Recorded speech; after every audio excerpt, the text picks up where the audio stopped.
giorno è? Convenevoli formulaici, genetliaci, ricorrenze, commemorazioni, rilevamenti demoscopici e musica per voi. La verità è che sono cattivo, ma questo cambierà. Io cambierò. È l'ultima volta che faccio cose come questa. Metto la testa a posto, vado avanti, rigo dritto, scelgo la vita. Già adesso non vedo l'ora. Diventerò esattamente come voi. Il lavoro, la famiglia, il maxi televisore del cazzo, la lavatrice, la macchina, il CD e l'apriscatole elettrico. Buona salute, colesterolo basso, polizza vita, mutuo, prima casa, moda casual, valigie, salotto di 3 pezzi, fai da te, telequiz, schifezze nella pancia, figli, a spasso nel parco, orario d'ufficio, bravo a golf, l'auto lavata, tanti maglioni, Natale in famiglia, pensione privata, esenzione fiscale, tirando avanti, lontano dai guai, in attesa del giorno in cui morirai. Eccoci e apriamola questa settimana con Francesco il Grande sulla tolda di comando in regia tecnica insieme al sottoscritto Ciccio Barbò. Quando sono scoccate le 12:42, che giorno è? E poi anche oltre la pagina. Voglio anticiparvi subito oltre la pagina. Trovate le sinossi delle interviste, le trovate anche sul profilo Facebook, che sono a disposizione gratuitamente, open, in chiaro, a tutte le donne e gli uomini di buona volontà. Chi ha voglia di lavorare, se li va a prendere, sono già pronti, meglio di così. Perché con Maurizio Tortorella parliamo un po' di lui, il puzzone, parliamo di Donald Trump, come dicono quelli bravi. C'è non affinità e divergenze tra il compagno Togliatti e noi nell'anno della maggiore età, ma affinità e affinità con un altro grande presidente repubblicano. Possiamo dire che Trump è un grande presidente repubblicano? Io dico di sì, perché adesso ve lo spiego anche. Con Ronald Reagan, da Ronald a Donald, ci sono grandi... Intanto la prima affinità, ci sono anche, Maurizio mi ha girato anche le foto, il MAGA, Make America Great Again. Ecco, lo slogan di Reagan era Let's Make America Great Again, quindi aveva solo le 3 lettere Let's, insomma. E poi alcune frasi storiche, quasi d'ordinanza. State meglio ora o stavate meglio 4 anni fa? Insomma, questo è un po' il linguaggio anche da campagna elettorale. E poi la visione economica, tagliare le tasse assolutamente. Poi l'odio furibondo da parte dei progressisti dell'intero mondo.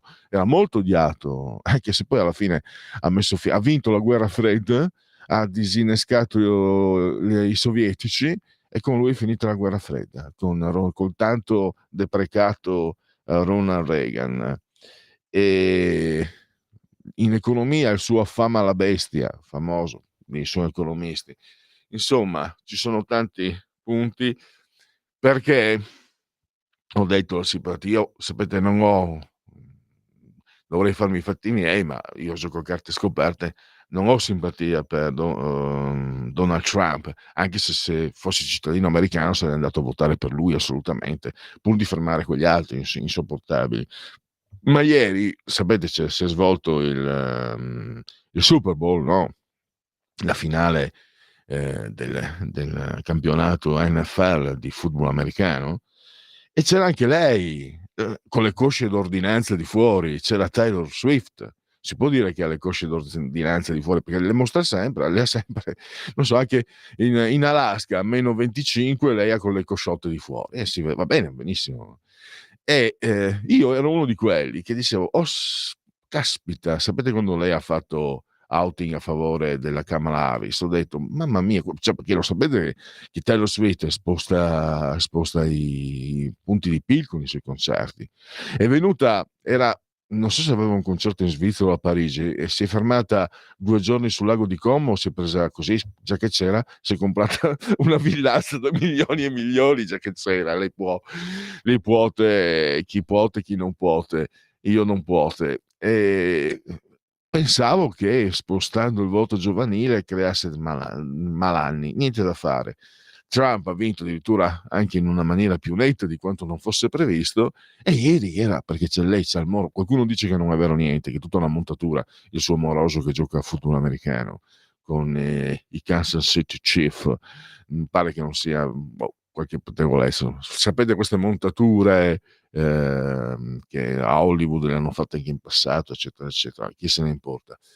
Sta di fatto che ieri, quando l'hanno inquadrata, è partita una bordata di fischiazzi, l'hanno fischiata, ma non come fanno in America. Aspetta, i fischi sono approvazione, proprio l'hanno fischiata, l'hanno contestata, e ha fatto che la faccettina così, è rimasto mi fischia, non dice. Stai al tuo posto, fai le canzoncine, esponi le cosciotte, e quello è il tuo lavoro. Andare a dire alla gente come votare è una tua possibilità, è anche un tuo diritto se vogliamo, però non che dei diritti si debba abusarne. E ieri ha pagato Dazio. Tra l'altro l'azione decisiva è stata quella che ha portato i Philadelphia Eagles sul 20-0. È stato un intercetto pensate, un linebacker, che era il mio ruolo quando pesavo 60 kg in meno, 55 linebacker, ha intercettato la palla e l'ha portata direttamente in touchdown, e si chiama questo linebacker Lejeune, quindi anche di ascendenze francesi come lo sono io, quindi meglio di così.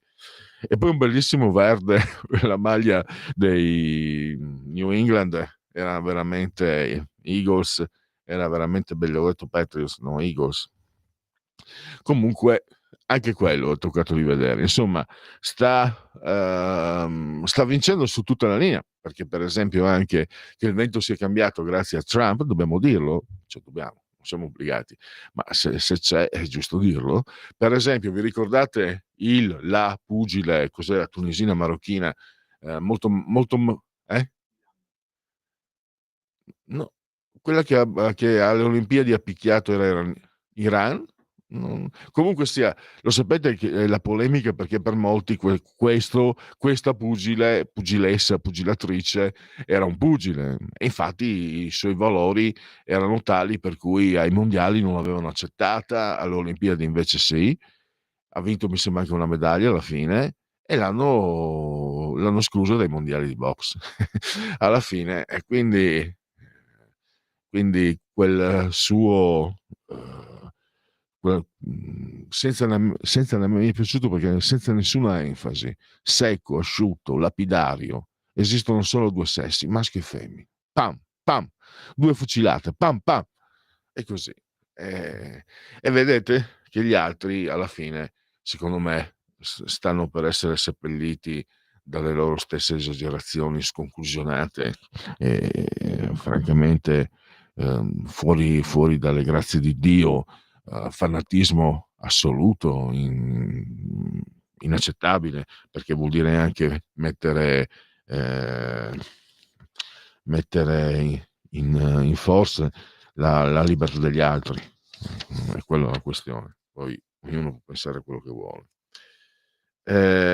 Allora, adesso invece, allora, questo sarà uno degli argomenti che tratteremo alle 14:35, il secondo argomento della giornata, con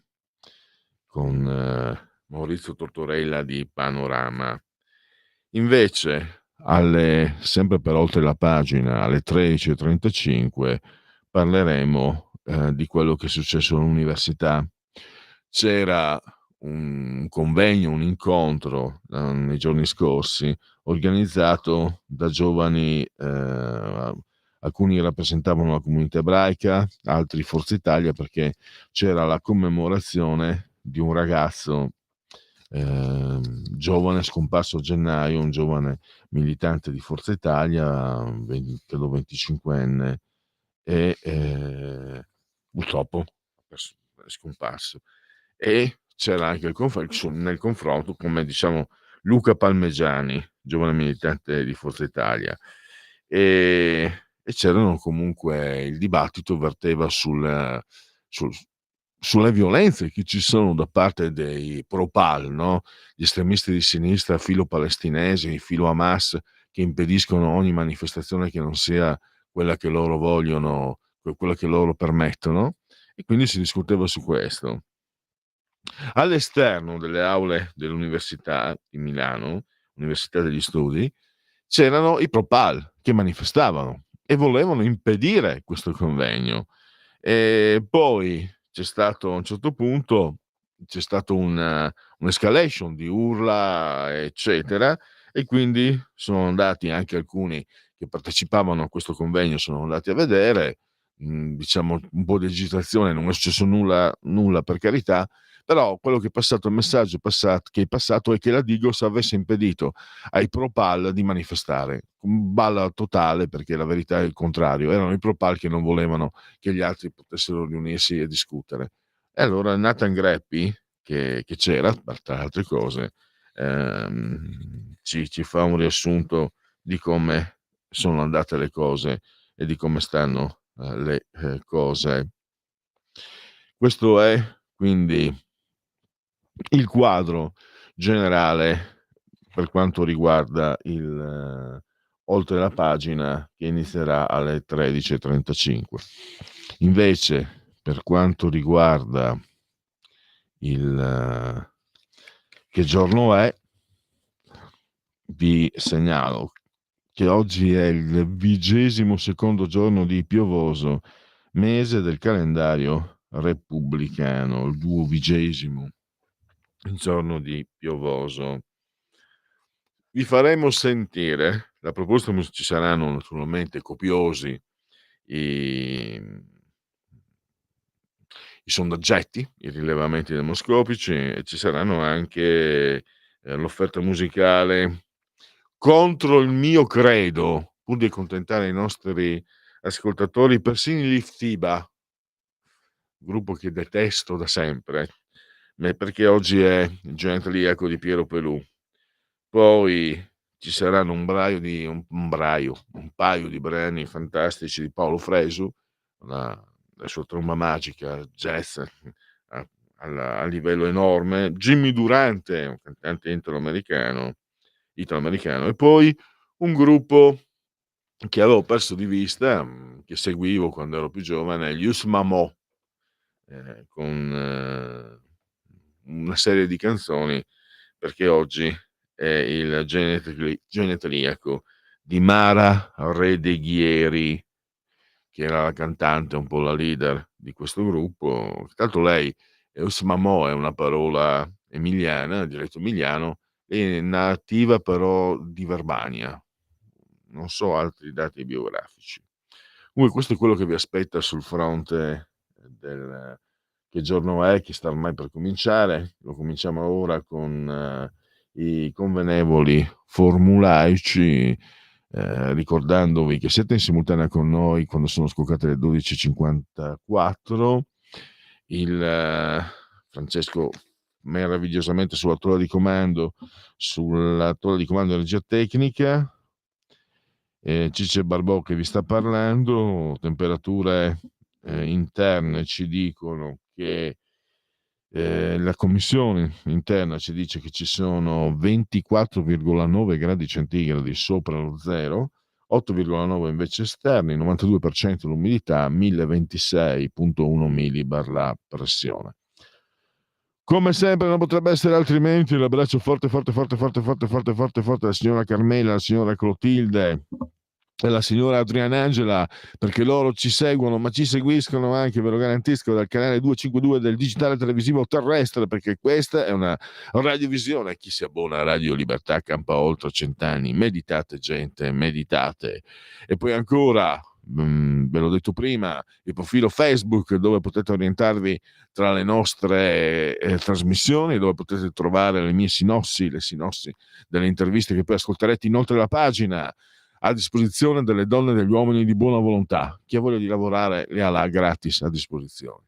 E poi ancora la Radio DAB, il sito radiolibertà.net, e poi ancora il Twitch, il social di ultima generazione, e poi le applicazioni iOS Android per ascoltarci ovunque voi siate con i vostri telefonini sulla crosta terrestre dell'orbe terracqueo. E poi dimenticavo, Alexa, accendi Radio Libertà, passaparola, ve ne saremo riconoscenti.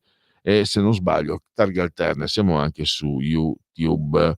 Questo è il quadro generale di questa trasmissione. Poi andiamo un po', iniziamo, mancano ancora 4 minuti. Mi dimenticavo i numeri telefonici, linee aperte a vostra disposizione 0292 94 7222. Lo ripeto, 0292 94 7222. Ci sono la bellezza di 52, pensate un po', su 10 numeri. E poi 340 670 9659, ripeto 340 670 9659 è il numero del servizio WhatsApp, anch'esso a vostra disposizione. Allora, qui abbiamo Maurizio allora, anche l'altro vincitore dei 66 kg orientale si è ritirato per non avere i cromosomi a posto. Le femministe dove sono ora? Scrive Maurizio. Diciamo che anche questa me l'ero persa invece. Grazie Maurizio per l'aggiornamento. L'idea che il vento sia cambiato un po' c'è. L'idea, come ha scritto una settimana scorsa, mi sembra Corrado Cone su Libero, con Trump adesso sembra quasi di sentire il re nudo, perché si era arrivati secondo me, a un parossismo, a un'esagerazione, a un ostacolo, a un divieto della libertà degli altri.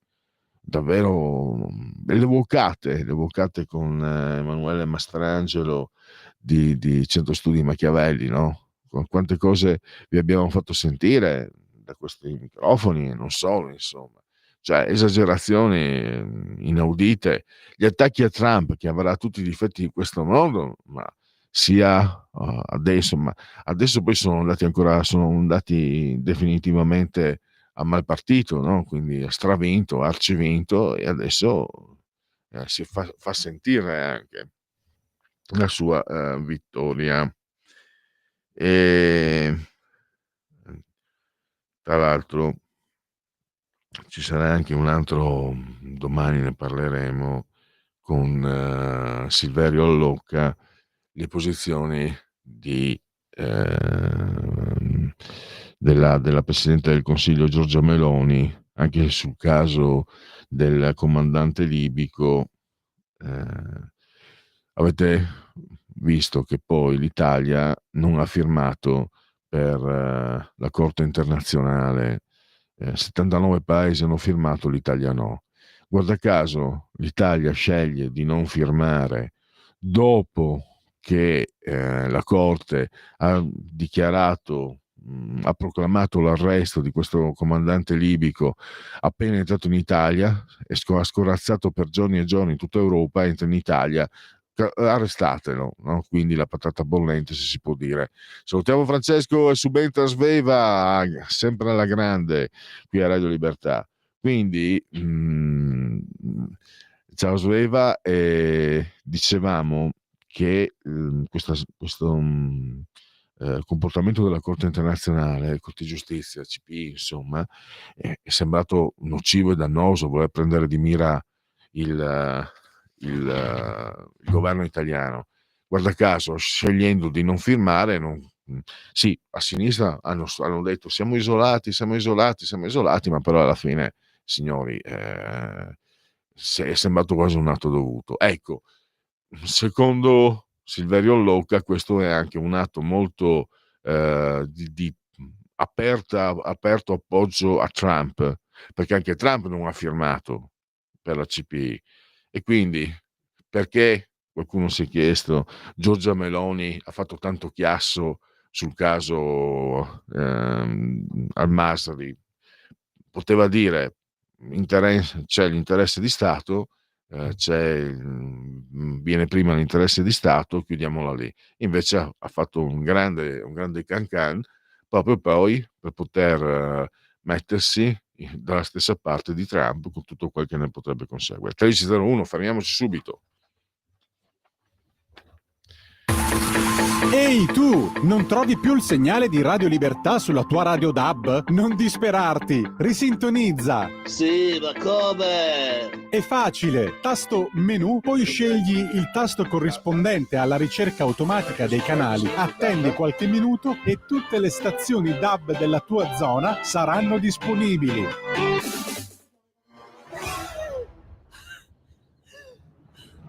Il papà è venuto su? A respirare. Ora abbandonati. Che cosa vedi? Luce, oscurità, l'equilibrio. È tanto più grande. È stato un risveglio. Hai sentito? Conosco una sola verità.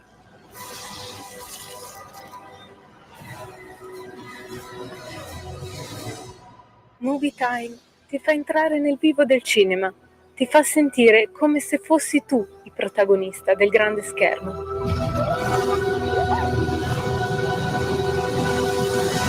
Ogni sabato dalle ore 16.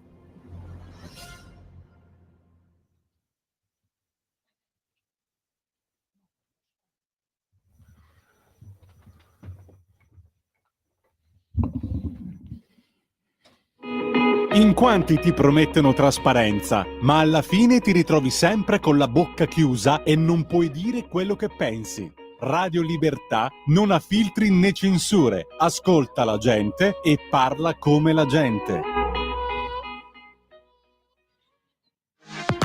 La tua radio è ascoltabile anche con la televisione in digitale. Sul telecomando della televisione digitale o del tuo ricevitore digitale puoi scegliere se vedere la TV o ascoltare la radio.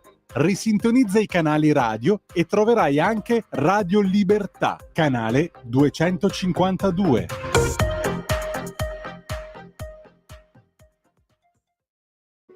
Da oggi la tua radio è ascoltabile anche con la televisione in digitale. Sul telecomando della televisione digitale o del tuo ricevitore digitale puoi scegliere se vedere la TV o ascoltare la radio. Risintonizza i canali radio e troverai anche Radio Libertà, canale 252. La tua radio.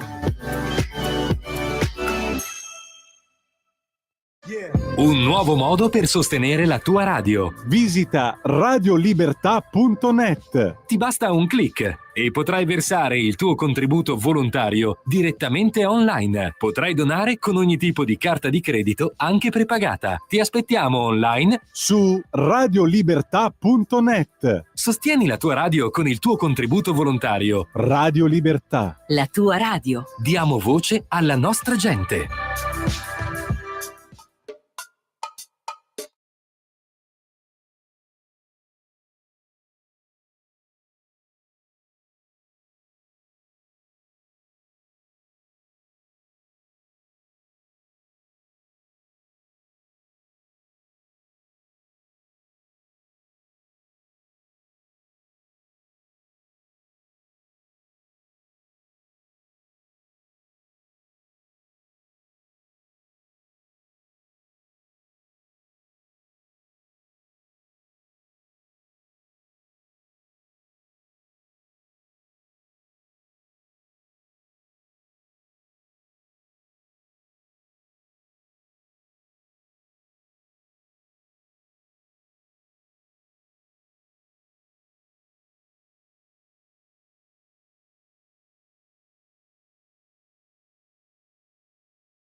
È il giorno del ricordo, il giorno della memoria, il giorno delle foibe, e anche lì che si è un po' cambiato il vento. Vi ricordate quella specie di... era addirittura un insegnante, una cosa gravissima secondo me, quel intellettuale, come chiamarlo, storico di sinistra, negazionista delle foibe, che continuava a insegnare. Ecco, quest'anno lo hanno tenuto nascosto. Quest'anno non ce lo hanno fatto vedere, per fortuna, perché poi sapete da dove vengo io, quello delle foibe è veramente una ferita ancora aperta, perché fino... io mi ricordo questa scena, che ero ragazzino, proprio ragazzino, non sapevo assolutamente cosa fossero. Erano gli anni '80 e mi ricordo che eravamo, tra noi ragazzi, uno fece cenno a questa storia e un altro gli fece cenno di fare silenzio. Intorno a noi c'erano persone più anziane che, avevo cioè si capiva che avevamo detto qualcosa che non andava assolutamente, fatto emergere. Proprio per questo, proprio tanti hanno dovuto patire e soffrire per il negazionismo che, tutti insieme, dei sindacati, i partigiani, la sinistra, hanno per anni, anni, anni. Poi ci furono, i lavori, del professor Pirina, che ho avuto il piacere di conoscere, intervistato tante volte per la Padania e anche per questa radio, scomparso un po' di anni fa, e lui era coinvolto, il papà era stato proprio soppresso in questa maniera atroce, e poi ci fu naturalmente Giampaolo Pansa, che in un certo quel modo sdoganò, perché lui era un giornalista di sinistra, ma Il sangue dei vinti, no, era il suo libro.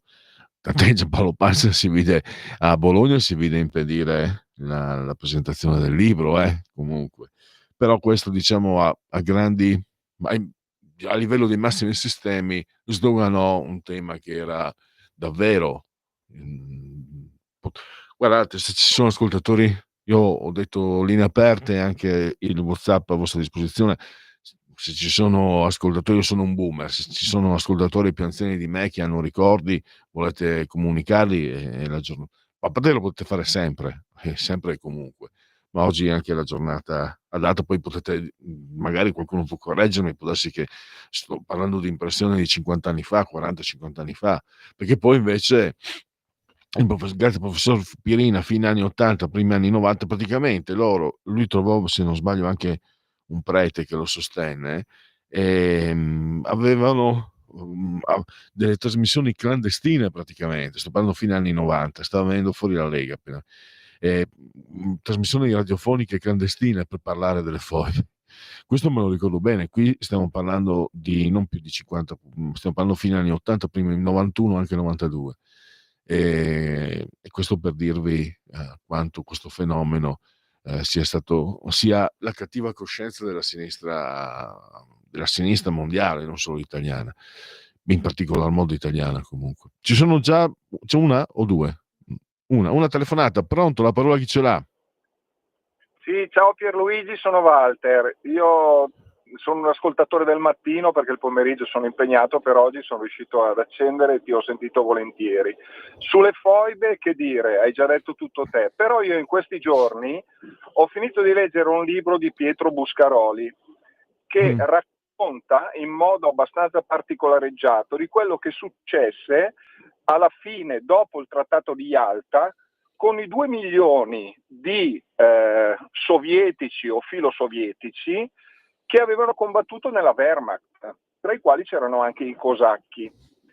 Furono questi, negli accordi di Yalta, fu deciso per tacito assenso che fossero riconsegnati mani e piedi ai russi, a Stalin, che li fece morire molti di fame, di stenti durante i tragitti che facevano per tornare nella beata, nella madre Russia, e gli altri invece furono uccisi con i metodi classici, quindi sparandogli in testa. Questa cosa io non la conoscevo, ma sono 2 milioni di persone che sono state ammazzate così perché a Yalta hanno deciso, Churchill in testa, di dire Tra l'altro è una cosa pietosa, perché gli inglesi, che ne avevano una parte in custodia, dicevano sempre a queste persone che sarebbero andati in un posto imprecisato, quando gli accordi erano già stati presi, per tacito assenso, di restituirli alla Russia. Non so se tu conoscevi questa storia.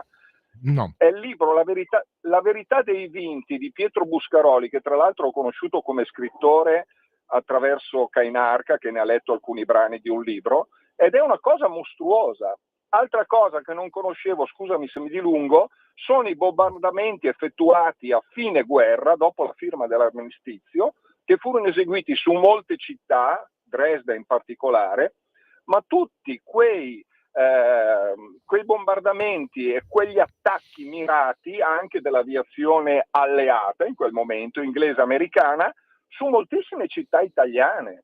Cioè è una parte che mi ha sconvolto della seconda guerra mondiale, che non conoscevo in nessuna, proprio non la sapevo, ho 65 anni, quindi chiedo alle persone che vogliono informarsi di cercare di capire cosa è successo in quel periodo, anche se si sa, ma che sia chiaro a tutti, cioè 2 milioni di persone mandate al macello come Certo. campi di concentramento, cioè è una cosa incredibile. Guarda Pierluigi, sono rimasto sconvolto e ancora adesso mi viene la pelle d'oca a pensare a queste persone che avevano combattuto nella Wehrmacht, questo è importante dirlo, che furono riconsegnate, ma non solo i militari, anche le famiglie. C'erano delle famiglie che erano fuggite dalla Russia per dissenso con il comunismo.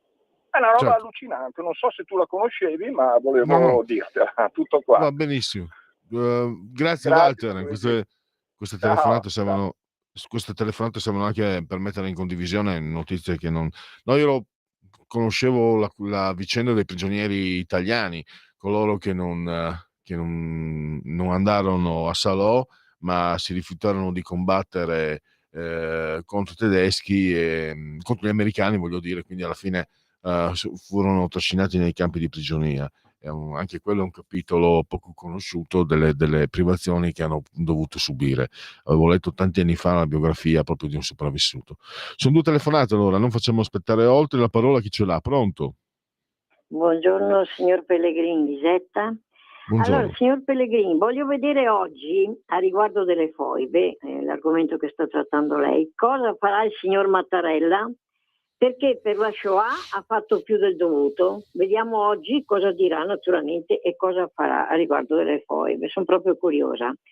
Allora, per ricordare questa immane tragedia italiana, il nostro Parlamento approvò il 30 marzo, mi sembra, del 2004, quasi all'unanimità, la Rifondazione Comunista votò contro, la legge 92, mi sembra di ricordare la legge 92, che istituisce il giorno del ricordo delle vittime delle foibe, appunto.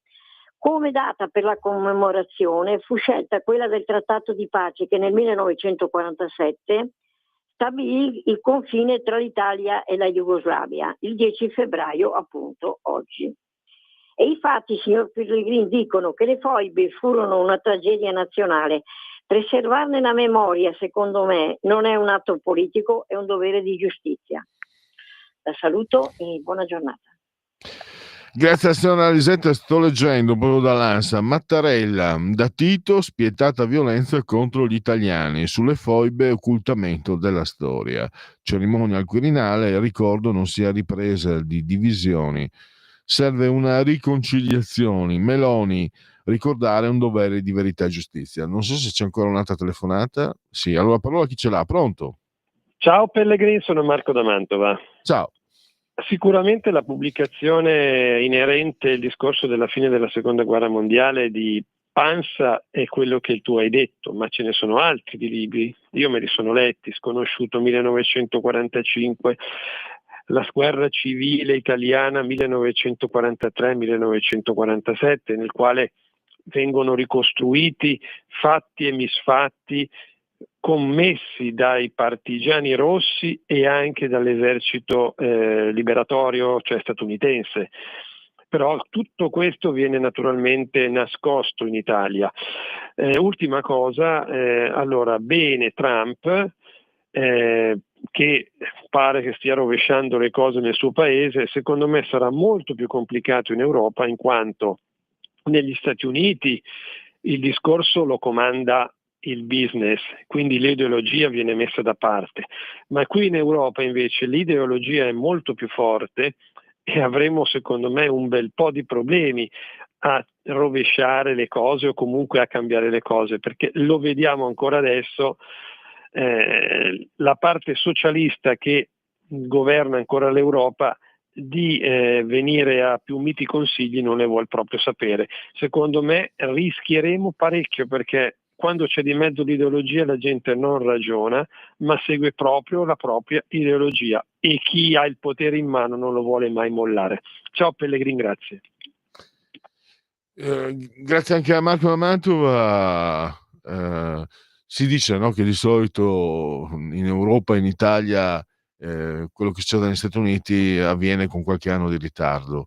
È anche vero che sicuramente c'è, ha ragione Marco nel dire ci sarà più resistenza. Noi siamo qua come testimoni e a scambiarci con voi, anche a intervistare, a sentire i vari pareri. Sì, non credo sia semplice, come dice Marco ha ragione, insomma, no, non sarà altrettanto semplice. Quello che respiro io è che però un po' di stanchezza c'è, un po' di stanchezza sicuramente in America c'è, e forse vediamo se ci sarà anche in Italia. Non lo so, diciamo un richiamo al realismo da parte di Marco va benissimo. E allora andiamo avanti, perché io ho scoperto che gli hanno voluto attribuire simbolismi politici, storico-politici, se siamo su risorgimentali, ma per me, io alla fine, anche se sono, guarda lì che roba, insomma è un orco, guarda lì che roba, ustia, guarda che brutto che sono, vabbè, sopportate ragazzi, magari sono divertente, no, io sono romantico, però io dentro di me ho un cuorone grande così di romanticismo, e il bacio di Francesco, perché lui è italiano, il papà lui è nato a Venezia, il papà era spagnuolo, ma lui era italiano, Francesco Hayez, il bacio che qui all'Accademia di Brera, per me il bacio di Hayez mi hanno detto ecco, anche Svevo l'ho visto, io devo ancora andare a vederlo, sono 20 anni che abito qua, devo andare, c'è una telefonata, non facciamo aspettare. Comunque oggi è il genetriaco di un grande pittore come Hayez. Pronto Pellegrin? Sì. Buongiorno, sono Mario. Buongiorno Mario. Caro Pellegrin, io con lei come condanna, magari non sono d'accordo su tante cose, come alcuni tabù che lei magari non vuole dire, ma e questo è il bello, diciamo, del dibattito, no? Avere anche delle idee differenti. E quindi a me piace questa radio perché è splendida e unica nella sua libertà. Lei ha un difetto d'origine, glielo dico scherzosamente, che si vanta di avere origini francesi, giusto? Sì, ma è anche un po' provocazione. Allora, io non la penso, io di quelle origini ne farei a meno, perché la Francia è un paese, un popolo che io disprezzo profondamente, mi fanno letteralmente vomitare per la loro storia infame, per la loro arroganza, per la loro prosopopea, per la loro presunzione, per la loro sporcizia personale, il loro colonialismo schifoso e sfruttatore nei confronti degli africani. E se vuole mi fermo qui, proseguo per altre 10.000 parole, quindi le nasconda le sue origini francesi, perché è un popolo che veramente fa vomitare, ma non è per questo che io l'ho chiamata. Ma io penso sempre a Baudelaire, penso a Edith Piaf, penso... Sì, me ne strafotto di Edith Piaf, però io sto parlando di colonialismo, di mani sporche di sangue, di sfruttamento, ancora oggi li sfruttano economicamente tutta l'Africa occidentale, che sono arroganti, presuntuosi. Mario, un attimo, guardi che gli italiani in Montenegro hanno fatto anche di peggio, Sì, ma non è una zona limitata del mondo, loro l'hanno fatto in tutto il mondo, in Africa, a Mururoa, i nemici dell'Italia. Sì, Ma ma i nemici vede dell'Italia Pellegrin? dicono, mi perdoni, ma i nemici dell'Italia No, dicono no, che mi l'Italia ha faccia finire, poi esportato lei nel mi mondo riempirà di la insulti, non c'è mafia. problema. Cioè, gli italiani No, sono conosciuti come mafia, pizza, mafia, mandolino. Gli ma italiani, sì, pizza, mafia e mandolino, però 2000 anni di storia, di civiltà, di diritto romano. E si ricordi sempre che quando noi avevamo chilometri, decine di chilometri, anzi centinaia di chilometri di strade, di ponti, di terme, va bene? Quando Giulio Cesare andò in Gallia, ritrovo che stavano sugli alberi ancora a mangiare le banane, e lì sarebbero rimasti. Si No, le banane dipingevano in il Francia volto non di ci blu. sono. Le banane in Francia non ci sono. No, le banane in Francia non ci sono. Scaldavamo la bistecca sotto la sella del cavallo, ma le banane in Francia non ci sono. Eravamo dei No, io barbari, sto dicendo assolutamente. per la loro arretratezza sto parlando, si dipingevano il volto di bue e vivevano nelle caverne e facevano sacrifici umani. Quindi lasci stare la Francia e noi gli possiamo insegnare la civiltà, vede, alla Francia, perché la Francia sono anche arroganti e presuntuosi, mentre noi abbiamo fatto i nostri conti con la nostra storia, siamo sempre a batterci il petto. Loro arroganti, presuntuosi e sciovinisti come sono, non si sono mai battuti il petto per i loro crimini. Tutto qui è una visione differente dalla sua, ma è democratica. Arrivederci. Va bene. C'è chi dice anche che i francesi sono riusciti a vincere 2 guerre perdendo la prima, la seconda con i nazisti, quindi no. Quello che dice Mario non ha infondatezza. A me piace, insomma, io penso, mi dispiace che lui non apprezzi Edith Piaf, io l'adoro, mi dispiace che non apprezzi Baudelaire, mi dispiace che non apprezzi il Beaujolais, come diceva Veronelli, i rossi francesi e i bianchi del Coglio. Andiamo avanti, comunque così va benissimo. Mario è sempre il benvenuto quando telefona. Boris Pasternak, il dottor Zivago, l'uomo è nato per vivere, non per prepararsi a vivere. Jimmy Durante, la musica, odio la musica, specialmente quando la suonano. Bertolt Brecht, Sventurata la terra che ha bisogno di eroi, l'opera da 3 soldi. Giorgio Galli, politologo. Franca Faldini, la moglie di Totò. Michael Apted, Gorky Park, bellissimo film. Chiamami Aquila anche. Non mi interessa fare un film che nessuno va a vedere, ha detto. Mark Spitz, che vinse 7 medaglie d'oro alle Olimpiadi di Monaco nel 1972. E poi Zeudia Raya, Pelle di Luna, bellissima attrice, adesso credo sia da considerarsi italiana, comunque di origine eritrea. Mara Redeghieri degli Mamò. Paolo Fresu, la sua tromba meravigliosa, Piero Pelù Tiba, Francesca Neri, Carne Tremula di Almodovar, Laura Dern, figlia d'arte, lei ha ricevuto 3 nomination e un Oscar, la madre Diane Laid 3 nomination 0 Oscar, il padre Bruce Dern 3 nomination 0 Oscar. Allora Sveva, mandiamo un minutino giusto un minuto, perché io non li amo molto i Liftiba, mandiamo al diavolo e poi andiamo con i sondaggiate, i rilevamenti demoscopici.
Andiamo oltre, quindi tanti auguri anche a Piero Pelù. E i sondaggiati: termometro politico 29,5 Fratelli d'Italia, 22,5 PD, 11,3 5 Stelle, Lega 8,7, Forza Italia 8,7, Alleanza Sinistra Verdi 6,5, Calenda 2,7 e Renzi 2,3. Togliamo la condivisione. Aspetta che adesso andiamo, eccoci qua. Sempre i sondaggi di termometro politico. Trump ha detto che i palestinesi di Gaza dovranno essere trasferiti in altri paesi. Che ne pensa? Ragionevole per il 10,5. Ipotesi, può essere un'ipotesi se vengono offerti aiuti economici, 16,7. Non ha senso per il 26,7. È una follia per il 43,8%. Togliamo la condivisione e andiamo ancora con gli Stati Uniti potrebbero imporre dazi. Cosa dovrebbe fare l'Italia? I dazi non colpiranno l'Italia per il 16,5. Penso siano solo minacce per stappare accordi vantaggiosi con l'Unione Europea, 28,7. L'Italia dovrebbe reagire a questi dazi assieme ai partner europei, 13,4. L'Italia dovrebbe reagire assieme agli alleati imponendo dazi alle merci USA, questo è il 39,8. Togliamo la condivisione. E poi ancora velocemente il MAGA, Make Europe Great Again, anzi il MEGA, sia meglio puntare al mega o un'Italia più forte. Dobbiamo far tornare all'Italia il prestigio che aveva in passato, 22,6. L'Italia deve diventare più forte e crescere il suo ruolo nel mondo, 23,1. L'Unione Europea può e deve diventare grande e competere con gli USA, 18,8. Di fronte a potenze come USA e Cina, solo l'Europa ha le dimensioni per competere. È l'Unione Europea che deve diventare più forte, 33,9. Chiudiamo. Adesso siamo in addirittura finale. Allora, le istituzioni pubbliche a volte mentono ai cittadini, sì, quasi sempre, 28,4, qualche volta 36,7, può accadere a volte anche per proteggere il cittadino, 25,5, no, quasi mai, sono credenze da complottisti, 6,3 teneri. Il 6,1 pensa che le istituzioni non mentano mai, meraviglioso, solo per queste persone vale la pena impegnarsi, se lo meritano. Teneri. Chiudiamo. E poi questo invece è il gradimento. Allora, Meloni ha un gradimento pari al 43,9 e invece sgradimento, se così si può dire, 55,8. Chiudiamo e abbiamo un dato Istat. E per chiudere, allora, la crescita delle aziende agrituristiche sono aumentate di 280 unità nel 2023, più 1,1 rispetto allo scorso anno, all'anno precedente, raggiungendo quota 26.129. La crescita maggiore si registra nelle regioni del centro, più 2,3, nelle isole più 1,7. E voilà, vive la France! Mario, dove arrabbiarti? Pausa.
Eccoci in diretta, sempre adesso. No, adesso deve partire la sigla facciamo partire la sigla di Oltre la pagina, perché entriamo nella seconda parte della programmazione. Dopo che giorno è? Adesso siamo, diciamo, dopo l'intrattenimento, adesso siamo in presentazione. Tra un po' sentiremo anche la sigla di Yun Miyake, un importante giornalista in Rai. Me l'ha rubato, ma l'ho inventata io questa sigla. Facciamola sentire.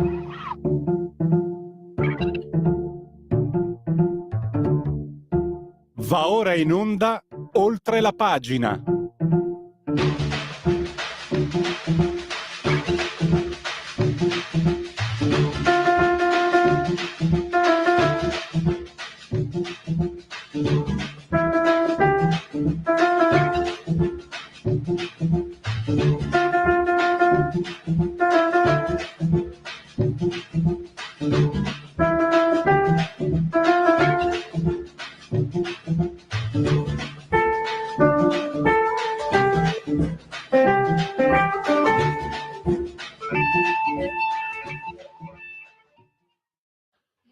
Eccoci allora in contemporanea con noi quando sono scoccate le 13:36 e andiamo a fare luce, andiamo a raccontare la verità su quello che è accaduto all'Università di Milano qualche giorno fa. Era, insomma, sotto traccia stava passando la notizia che i poverini pro-PAL non erano stati liberi di manifestare, addirittura sarebbero stati in qualche modo forse censurati, non lo so. È successo praticamente il contrario, ma sentiamo dalla viva voce di chi c'era, da chi poi ha anche scritto un bell'articolo su questo fatto, Nathan Greppi, che ritorna ai nostri microfoni. Bentornato Nathan. Ciao Pierluigi, grazie dell'invito. Grazie a te. E allora da dove cominciamo? Questo convegno siamo nell'Università degli Studi di Milano, organizzato da giovani di orientamento sicuramente non di sinistra. Fuori le aule c'erano invece i pro-PAL, e a te la parola per raccontare come sono andate le cose. Beh sì, questo evento che era organizzato da varie associazioni giovanili e studentesche che sono contrarie al boicottaggio di Israele nelle università italiane, e erano soprattutto 4 associazioni. 3 sono associazioni studentesche di centro, di destra, e la quarta era l'UGEI, l'Unione Giovani Ebrei d'Italia, che invece è l'organizzazione che rappresenta a livello istituzionale i giovani ebrei in Italia dai 18 ai 35 anni, ed è, a differenza delle prime 3, un'organizzazione bipartisan che include gente di ogni orientamento politico. E il fatto sta che quando c'è stato questo evento, fuori dall'aula si sentivano 15-20 manifestanti che urlavano per cacciarci fuori, davano addosso all'evento, perché purtroppo io stesso ho studiato in statale, quindi so di cosa parlo.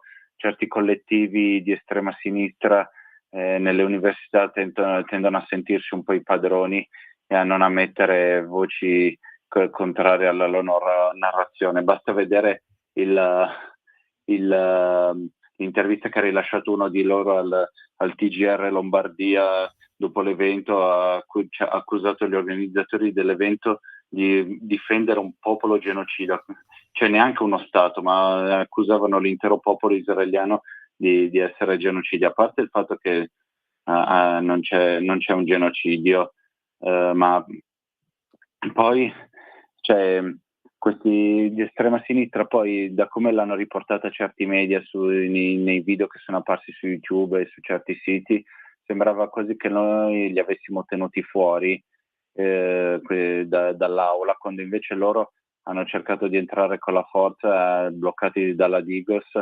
ma non entravano certo per portare pluralità di opinioni, ma semplicemente per censurare le opinioni degli studenti filo-israeliani, che poi se chi era a quell'evento, chi era rimasto dentro l'aula, sa che i giornalisti che hanno del canale The Journal Eye che hanno condotto il dibattito non erano certo di posizioni filo-israeliane, lo erano i relatori, ma i moderatori mica tanto, hanno fatto spesso un po' di domande scomode sull'occupazione della Cisgiordania e sulle risoluzioni dell'ONU, quindi non è vero che abbiamo censurato opinioni diverse, sono quelli di Cambiare Rotta, soprattutto del collettivo Cambiare Rotta, che volevano censurare i filo israeliani, ma non ci sono riusciti solo perché la Digos glielo ha impedito.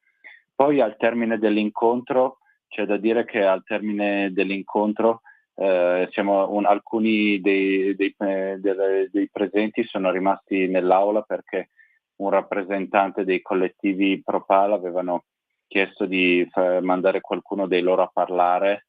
Allora alcuni sono usciti, ma altri sono rimasti perché ci siamo detti: noi dobbiamo dimostrare che siamo aperti a tutti e che noi non escludiamo nessuno. Allora, per dimostrarlo, siamo rimasti per 10 minuti, un quarto d'ora ad aspettare che un rappresentante dei collettivi venisse a parlare, ma alla fine non si è fatto vedere nessuno. Allora si è deciso con i moderatori dell'incontro di posticipare eventuali dibattiti bipartisan con l'altra parte ad un successivo evento da tenersi in data ancora da stabilire. Quindi diciamo la fotografia è chiara, proprio è andata nella direzione, i fatti sono andati nella direzione opposta rispetto a quello che si aveva un certo comodo di far credere. Quindi non solo erano loro che volevano impedire a voi il convegno, ma una volta invitati non si sono nemmeno diciamo degnati, diciamo così, di partecipare. Allora ti chiedo, Nathan, scusa, chiedo proprio un approfitto, com'è il clima? No? Noi ci siamo sentiti periodicamente lo scorso anno, una volta alla settimana abbiamo fatto tu hai fatto, e poi ti sei messo a disposizione della radio, te ne siamo ancora grati, questa panoramica sull'antisemitismo nei vari stati del mondo, ma alcuni, per fortuna, in alcuni non è così, in altri purtroppo invece c'è.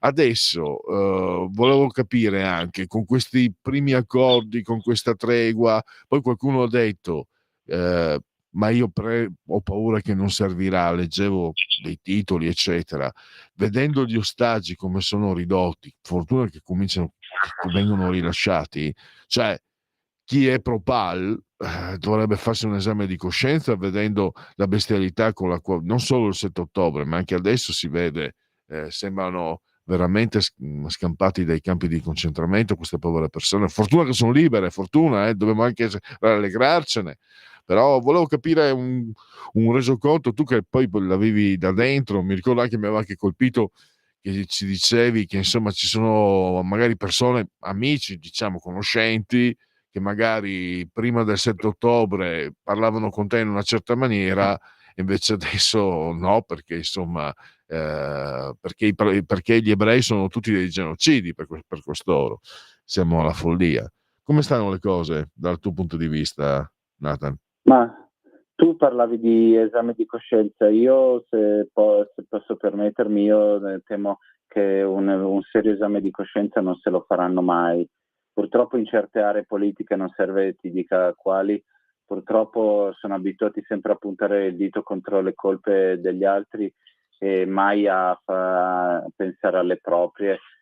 Anche adesso con il rilascio degli ostaggi, gli ultimi 3, se guardi le foto, le condizioni fisiche parlano da sé, ma prima che le loro condizioni fossero innegabili, nonostante già le testimonianze di Naama Levi, di Gadi Moses e di altri che erano stati rilasciati in precedenza confermavano le loro condizioni tremende, che spesso non gli davano da mangiare, spesso non era permesso a loro di lavarsi.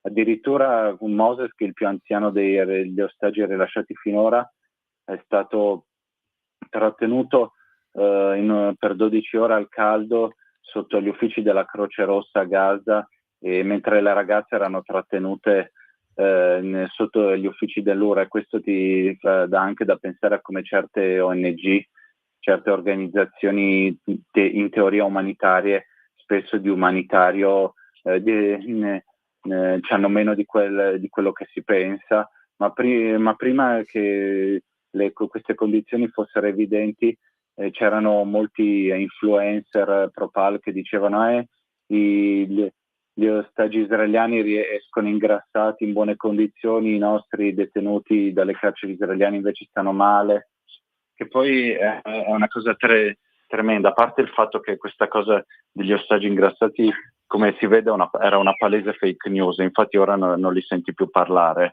ma poi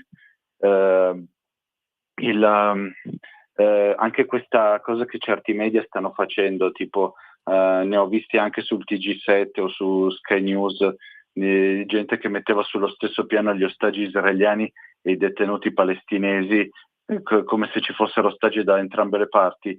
C'è una roba veramente è una malafede più unica che rara, perché mette sullo stesso piano degli israeliani che sono stati rapiti unicamente in quanto israeliani e dei palestinesi che sono finiti in carcere per aver commesso dei crimini, spesso crimini violenti, per terrorismo, aggressioni, omicidi, e quindi stanno cercando di creare un'equivalenza morale che però alla prova dei fatti non regge, perché mettere sullo stesso piano dei civili, degli anziani, delle ragazze che sono stati rapiti unicamente per la loro nazionalità, gente che magari in prigione hanno subito delle ingiustizie, ma comunque sono finiti in prigione per aver violato la legge, ti dà l'idea che c'è una grossa disconnessione dalla realtà. Poi anche questa cosa che spesso si accusa i filo-israeliani di censurare i filo-palestinesi. Un episodio recente, non so se l'hai letto, è stato quello che è successo al liceo Leopardo da Vinci di Milano, che questo insegnante Andrea Zeni ci ha raccontato a noi di Mosaico, nella rivista della comunità ebraica di Milano, ci ha raccontato che lui è stato punito e ha subito un provvedimento disciplinare per aver denunciato il fatto che un collettivo studentesco aveva sfruttato il giorno della memoria, proprio il giorno della memoria, il 27 gennaio, per fare propaganda contro Israele. E anziché sanzionare i ragazzi che hanno fatto sta cosa, hanno sanzionato lui che l'ha denunciata, scrivendo ai colleghi docenti e ai genitori. Questo è un dato anche, cioè, a parte non l'assurdità, cioè siamo al contrario di quello che dovrebbe essere. L'università è palestra di confronto, di idee, di pensiero, di conoscenza, e invece sta dominando l'ignoranza, perché lo sanno tutti che un arabo può andare in Israele, votare, lavorare, fare quello che vuole, sì, sempre rispettando le leggi, ma non ha problemi un arabo. Infatti ci sono molti arabi che vivono e prosperano in Israele. Se succede invece a un israeliano di andare in certi posti, non esce vivo. Ma anche brutto a dire così, chiedo scusa, forse un po' troppo cruda, però è così. E anche l'Europa, comunque, un israeliano, un ebreo, stiamo vedendo che ci sono sempre cose più preoccupanti. Sinceramente io sono costernato nel riscontrare che questo accade nelle università, perché sta succedendo in quasi tutte le università italiane, e questo io ho fatto 2 anni, ho attraversato l'università a Ca' Foscari a Venezia, era spostata a sinistra, ma sto parlando di 32 anni fa, ma era spostata a sinistra, ma non era, cioè, neanche lontanamente. Purtroppo è stato devastante quello che è stato fatto negli ultimi 2 decenni nelle università. Nathan, cosa ne dici? Beh, io ho fatto la triennale alla Statale di Milano e la magistrale all'Università di Parma. Ti posso dire, da parte su quanto riguarda la mia esperienza, per la mia esperienza in statale era dove c'era il clima peggiore, prima del 7 ottobre. Io fortunatamente ho finito gli studi prima del 7 ottobre, e in statale era dove i collettivi che erano più chiassosi contro Israele, cioè già prima del 7 ottobre giravano i manifesti di Leila Khaled e di quelli del Fronte Popolare per la Liberazione della Palestina. Invece quando studiavo a Parma, in un certo senso era quasi al contrario, cioè nella facoltà nel corso di giornalismo i professori erano più schierati contro Israele rispetto sembravano più schierati contro Israele rispetto agli studenti. Quando ci fu un primo petizione da parte di docenti universitari italiani per boicottare gli atenei israeliani, e ci furono diversi appelli da parte e più in generale altri appelli da parte di docenti contro Israele, riconobbi più di un professore della mia facoltà a Parma, di cui almeno 2 erano stati pure nella mia commissione di laurea. E parlando invece con altra gente, con amici ebrei che frequentano altre università, in alcune si respira un clima peggiore che in altre. Torino è una di quelle dove sono messi peggio, perché lì c'è una forte tradizione da quasi una decina d'anni ormai di iniziative anti-israeliane all'Università di Torino. Già nel 2016, quando ci fu un primo appello contro gli accordi con il Technion di Haifa, un settimo di tutti i firmatari in Italia, dei docenti firmatari in Italia contro Israele stavano all'Università di Torino. Ti chiedo un'ultima cosa, questa deriva è un gioco di bisticci di parole, questo bruttissima piega deriva da un certo fanatismo ideologico. Adesso faccio un riassunto velocissimo. A sinistra c'è l'eredità di chi pensa che la società occidentale sia un mondo ingiusto, un mondo cattivo per i deboli, e quindi solo l'idea di cambiare questo mondo giustifica qualsiasi comportamento, ed è forse anche per quello che c'è tanto fideismo cieco e assoluto a sinistra. Ma quello a cui stiamo assistendo, quindi, secondo te, anche nelle università, è un frutto avvelenato di questa deriva politica, o per quanto riguarda l'antisemitismo era la brace che covava sotto la cenere? Perché è inutile che non io non voglio nasconderlo, l'antisemitismo c'è anche a destra. Adesso è stato sdoganato perché lo commettono quelli di sinistra, e quindi adesso sembra che l'antisemitismo non ci sia, o comunque sminuiscono molto le cose, però purtroppo è qualcosa che fa parte anche del pensiero delle persone. Una tua impressione, Nathan?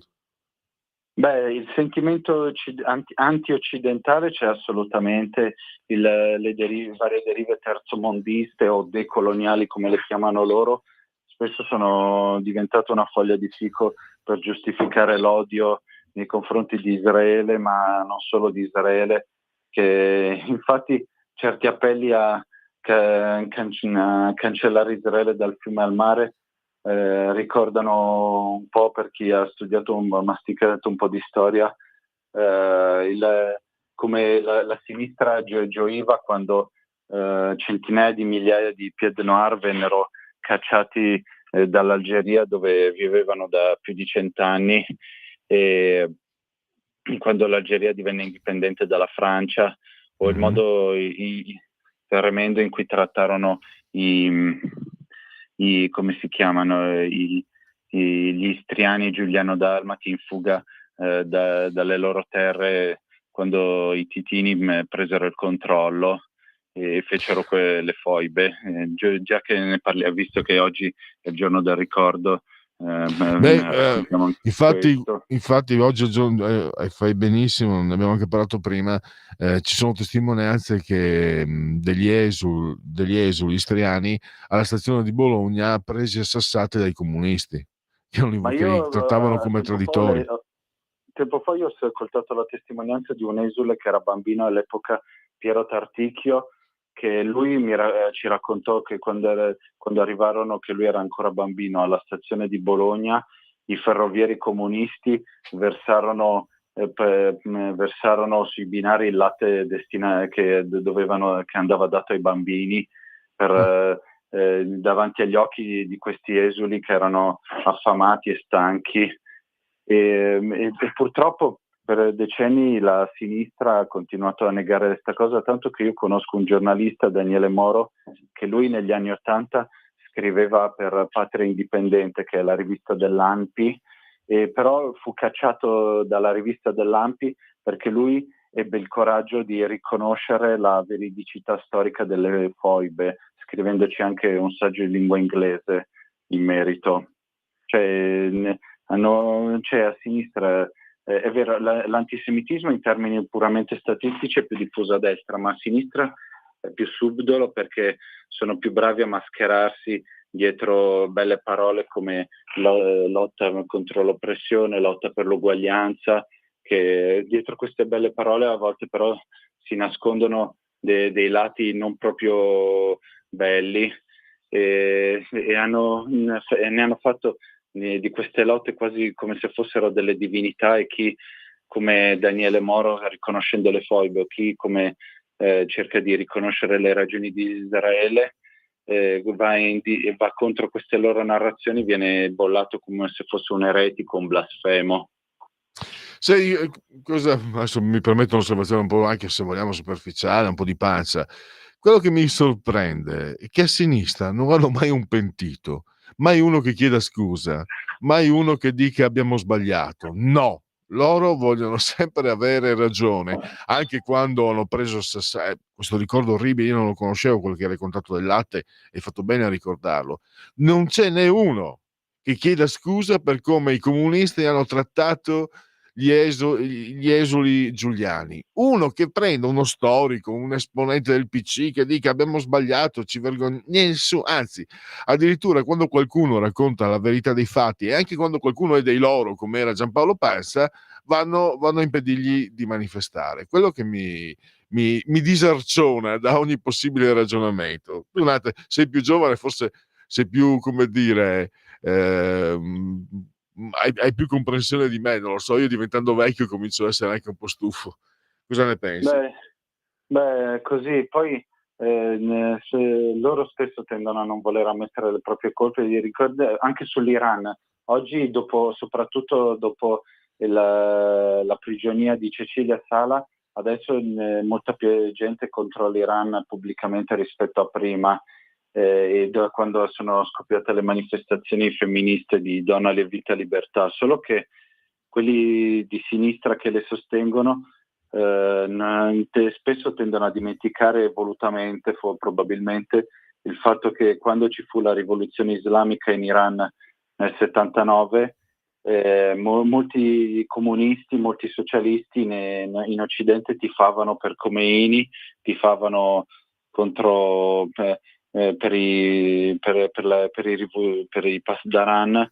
È vero che il regime dello Shah era molto oppressivo, però loro hanno comunque tifato per l'instaurazione di qualcosa forse ancora peggiore, anzi probabilmente ancora peggiore, per l'instaurazione di un regime teocratico, e per questo non hanno mai chiesto scusa.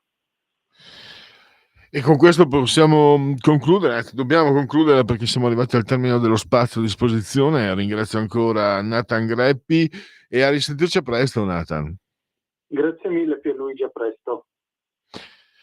Andiamo, allora, togliamo la condivisione e vediamo se ci sono aggiornamenti. Ancora Maurizio. Per il ricordo del giorno delle foibe dobbiamo chiaramente con forza ricordare e urlare che purtroppo la sinistra, PCPD, hanno respinto i profughi anche nelle città, come la famosa Bologna, dove i sindacati rifiutarono il latte ai bambini sul treno dei profughi. Ricordiamo con forza, nei soliti falsi bla bla bla. Questo ancora Maurizio che ha anticipato, insomma, aveva anticipato quello che ci ha poi detto Nathan. Mi auguro che gli assassini rilasciati dagli israeliani siano stati trattati con farmaci che li facciano morire fra 30 giorni. È l'unico modo di trattarli. Maurizio, E poi, allora, l'ultimo delirio walk. Questa è Carlina. Sì, qui siamo. I Lego possono essere omofobi. C'era chi era l'ascoltatore? No, Marco Amato diceva che lui ha paura che in Europa non sia più difficile il cambiamento. In effetti, questo, se non sbaglio, è in Inghilterra che hanno tirato fuori sta roba qua. I Lego sono omofobi. Una notizia che si commenta da sola. Intanto però noi ci fermiamo, tra poco riprenderemo con qui Parlamento.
Coming Soon Radio, quotidiano di informazione cinematografica. È il loro primo appuntamento. Ti ha fatto strano l'invito a casa? No, e sono molti i pensieri che affollano la mente. Al primo anno di liceo ero già fidanzatissimo. Un romantico. O un pavido conservatore. Dal regista di Perfetti Sconosciuti. Io invece ero infomane. Controllati, era ironica. Con la mente, un film di Paolo Genovese, dal 20 febbraio al cinema. Sta arrivando! A febbraio! Paddington, c'è una lettera per te dal Perù. Zia Lucy è scomparsa. Devo trovarla. Ma l'Amazzonia è piuttosto enorme. Dobbiamo provare. Zampe in spalla! Si parte per un'avventura da veri orsi! Sarà divertente. Vedrete da dove vengo. Con la voce di Francesco Mandelli. Paddington in Perù, dal 20 febbraio al cinema. Iniziamo a scavare. The Brutalist è l'evento cinematografico dell'anno. Perché un affermato architetto si ritrova a spalare carbone a Filadelfia? Candidato a 10 premi Oscar, tra cui miglior film e miglior attore protagonista. Il destino ci ha uniti. Con Adrian Brody, Felicity Jones e Guy Pearce. The Brutalist, dal 6 febbraio al cinema. Eccoci sempre in diretta in simultanea con noi e con voi quando sono scoccate le 14.05. Tra poco, grazie a Sveva, il contributo da Montecitorio con l'onorevole Davide Bellomo. Intanto linee aperte, ci sono anche WhatsApp. Io ho rimasto fermo a questo, le boccate, l'ultimo delirio woke, i Lego possono essere omofobi e non smettono mai. Vediamo qualche, allora, Mattarella da Tito, spietata violenza contro gli italiani, sulle foibe, occultamento della storia. I centri in Albania trasformati in CPR, l'ipotesi del governo. Zelensky pronto a ogni dialogo con garanzie da Stati Uniti e Unione Europea. Confcommercio nel 2025 introvabili 258.000 lavoratori. Gli Eagles conquistano il Super Bowl, Chiefs travolti 40-22. In realtà era molto più che 40-22, poi le ultime 2 mete insomma gliel'hanno fatte fare a Mahone, quello che è. I crimini dei partigiani jugoslavi e il ricordo delle vittime italiane, cosa sono le foibe? E l'apertura del Corriere, mentre l'apertura del sito, uno dei miei siti preferiti, Dagospia, vediamo subito. Giorgia Meloni sogna il filotto elettorale portando il paese a elezioni anticipate, punto di domanda. E Matteo Salvini la uccella, se la Ducetta forza la mano e trascina il paese al voto, Mattarella permettendo, il leghista è pronto a far correre la Lega fuori dal centrodestra, pur di far perdere la sola Giorgia.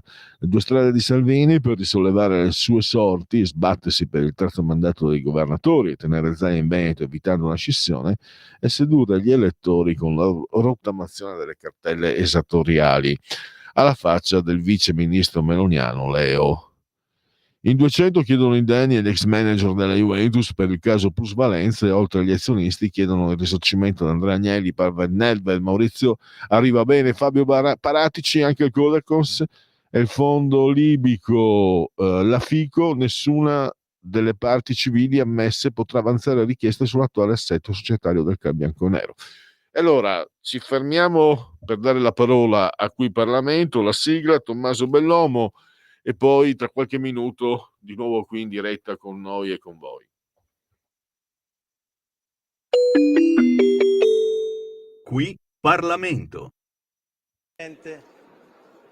Onorevoli ministri e colleghi tutti, qua mi sembra che abbiamo assistito poc'anzi alla saga del pregiudizio e, consentitemi, anche alla saga dell'ignoranza crassa rispetto alle norme che governano il nostro paese, perché non si può fare una questione di merito legislativo se non si analizzano norme in maniera compiuta.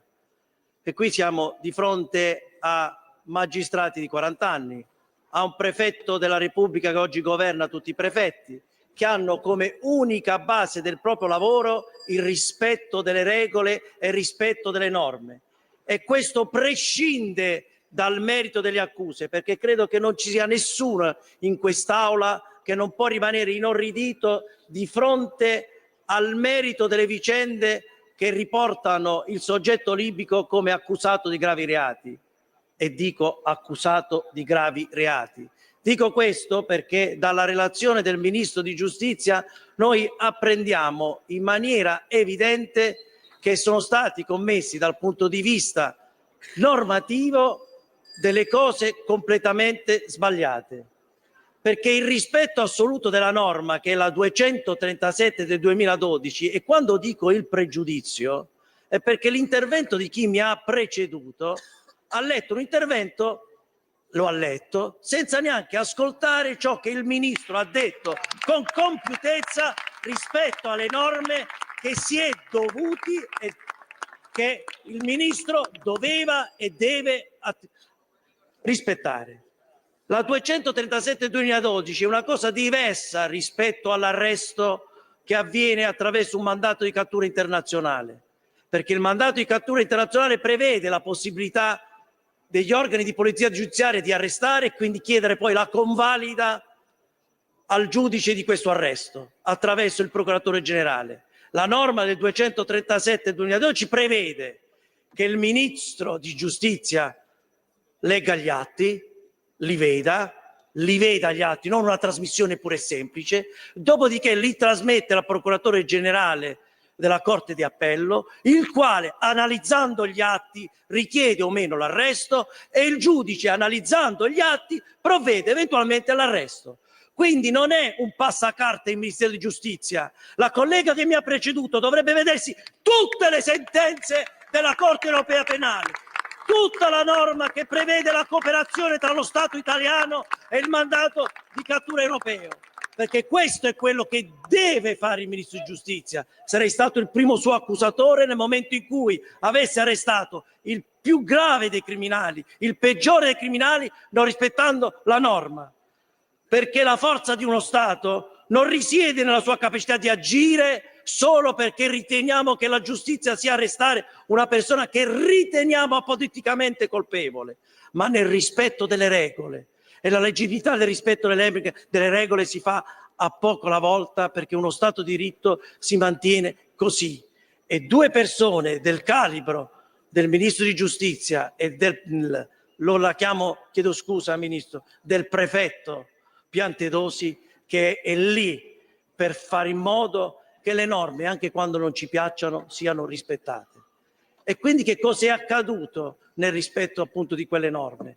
Che il Ministro di Giustizia ha letto, come voi in maniera ilaria dite, in inglese le ha lette, si è accorto, e non è che si è accorto solo il Ministro di Giustizia, perché se 4 giorni dopo lo stesso organo che ha emanato il provvedimento di arresto sente il dovere, la necessità di correggere non una data, è stato commesso il 20 aprile piuttosto che il 21 aprile, perché se io sono accusato di molteplici reati commessi dal 2011 al 2015, quindi 4 anni, io mi devo difendere da quelle accuse, e invece si riscontra non il sottoscritto e non il Ministro di Giustizia, ma ripeto, la Corte Penale, al quale al suo interno addirittura si è sentito la necessità di uno dei suoi componenti di per iscritto mettere l'anomalia di quel provvedimento, è evidente che qui non stiamo parlando di una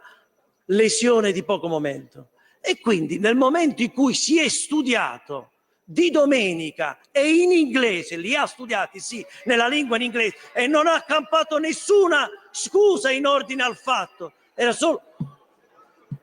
Colleghi, per cortesia. Dico esattamente l'opposto di quello di cui voi accusate il Ministro. Il Ministro non ha mai accampato la scusa che il provvedimento fosse in inglese e non ha letto, ha detto esattamente il contrario, ha detto... E quindi cosa avrebbe dovuto fare? Secondo legge il Ministro avrebbe dovuto riprendere l'atto, ritrasmettere alla Corte Penale per rivedere le anomalie, la Corte Penale avrebbe dovuto rivedere, come ha fatto in maniera autonoma, le anomalie, rimettere il mandato di arresto, nuovamente ritrasmetterlo al Ministro di Giustizia, che eventualmente, dopo averlo letto, avrebbe trasmesso tutto l'incartamento al Procuratore Generale, e nessuno ha detto che la scarcerazione è avvenuta su richiesta del Procuratore Generale, che sicuramente non è né amico dell'onorevole Bellomo né del Ministro di Giustizia, e la scarcerazione è avvenuta in conformità con la richiesta del Procuratore Generale proprio per violazione di tutte quelle regole che governano la legge, che governa tutta la materia, e quindi è stato scarcerato. E il provvedimento, che nessuno ha letto, prevede esplicitamente che deve essere espulso dallo Stato italiano con immediatezza. Qui e Parlamento. Il Ministro dell'Interno, nel rispetto assoluto della norma, ha fatto in modo che il libico fosse accompagnato al di fuori dello Stato, come accade per ogni provvedimento dove vi è l'imposizione di tale genere. Questo è quello che è accaduto, null'altro. E quindi io ringrazio che ci siano persone come i ministri che ci hanno parlato poco fa, che antepongono al proprio partito, al proprio pensare o anche nel rilasciare una persona che si è commesso quei delitti, sono il primo a rimanere sgomento, ma io non posso arrestare qualcuno solo perché lo ritengo colpevole di gravi delitti, perché le norme in uno Stato di diritto servono proprio a questo, servono a garantire il rispetto delle regole, perché altrimenti se noi non garantiamo il rispetto delle regole per gli ultimi, non è uno Stato di diritto. E questo è quello che noi dobbiamo fare. Ed ognuno di noi, se avesse rispettato la norma e le leggi, sono costretti, vogliamo parlare la parola costretti, ad adempiere a quello che è il loro mandato. Per questo noi ringraziamo sia della vostra informativa, sia di esservi comportati come rispettosi dello Stato e delle leggi che lo governano, e il mio partito non può altro che fare un invito a continuare così. Grazie. Grazie.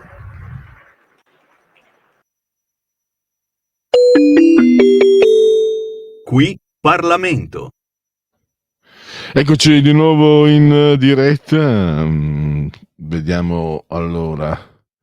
No, non ci sono aggiornamenti. Se volete intervenire, ve lo ricordo, il numero 0292 94 7222. C'è anche il servizio WhatsApp 0292 94 7222, il numero di telefono. Il servizio WhatsApp è 340 670 9659. Apertura del Corriere. Santanchè, via in aula la discussione sulla mozione di sfiducia. La ministra del turismo sempre più sola. BTP+, il nuovo titolo per le famiglie, arriva il 17 febbraio. A chi conviene? I pro e i contro. Non mi ritengo un sergente di ferro, sono su Dago Spia. Fabio Capello non serra più la mascella. Rido quando c'è da ridere, non sono così duro come sono stato a volte dipinto. Chi ho allenato con me aveva un obbligo: rispettare le persone. Non vivo di ricordi, i trofei stanno dentro un baule e più che ai successi penso alle cavolate che ho fatto. I giocatori che si sono persi, Cassano e Guti. Quello più forte, Rivera, e poi Ronaldo, il gordo, ma ho dovuto mandarlo via per vincere il campionato. Poi rivela i tecnici nel quale si rivede Klopp. Allora, facciamo, prima di andare a Segui la Lega, facciamo un intervallo musicale, facciamo scegliere a Sveva se continuare con gli Usmamo o andare anche con altro. Vediamo.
Vado io. Allora, andiamo con Segui la Lega, prima che la Lega seguisca te alla Pellegrino, segua te alla Marciana. Vai di sigla.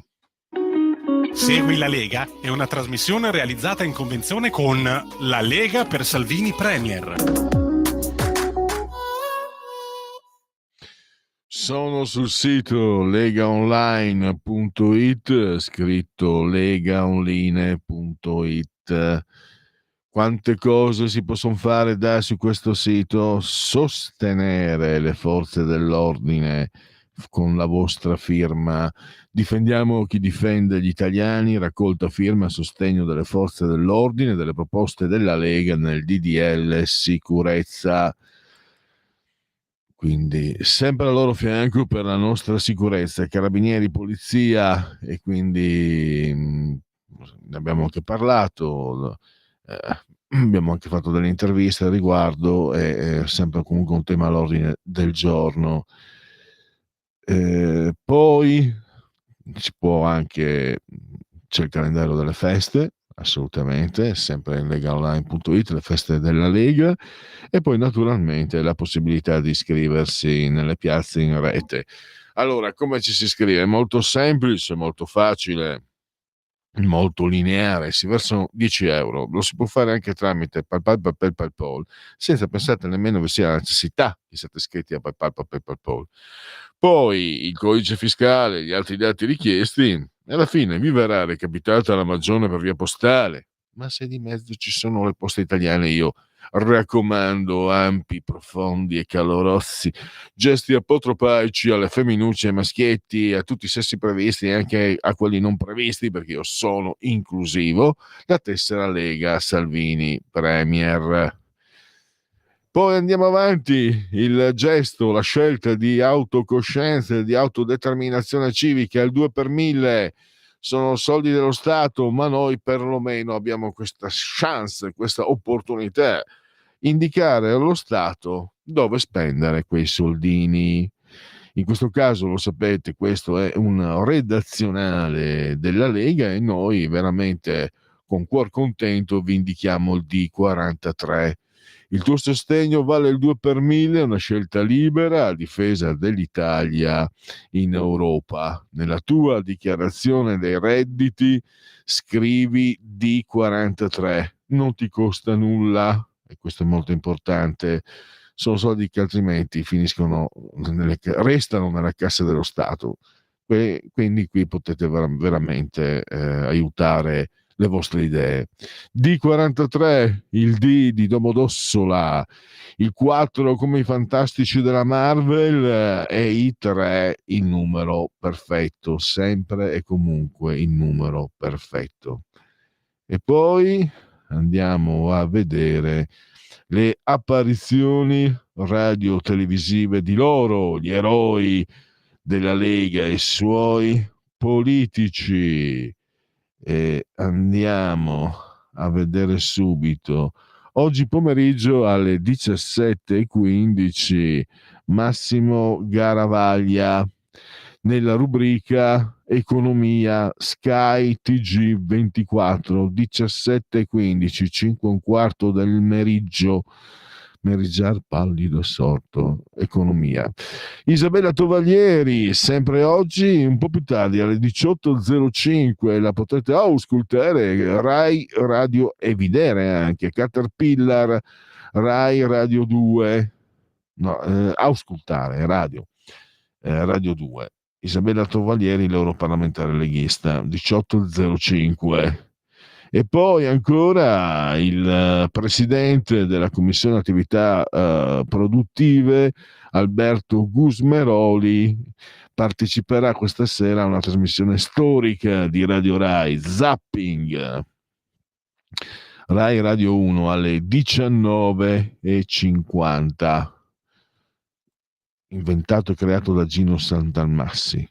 Poi domani pomeriggio la rubrica sempre del pomeriggio di Sky TG24, la rubrica Economia, con il sottosegretario al lavoro, vale a dire Claudio Durigon, 17:15. E poi dopodomani, sempre nella rubrica Economia, sempre Sky TG24, sempre alle 17:15, mercoledì 12 febbraio, con il sottosegretario alla programmazione e sviluppo Alessandro Morelli.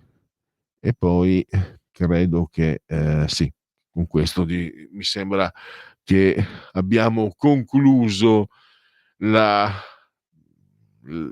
calendario delle apparizioni radio-televisive degli esponenti leghisti.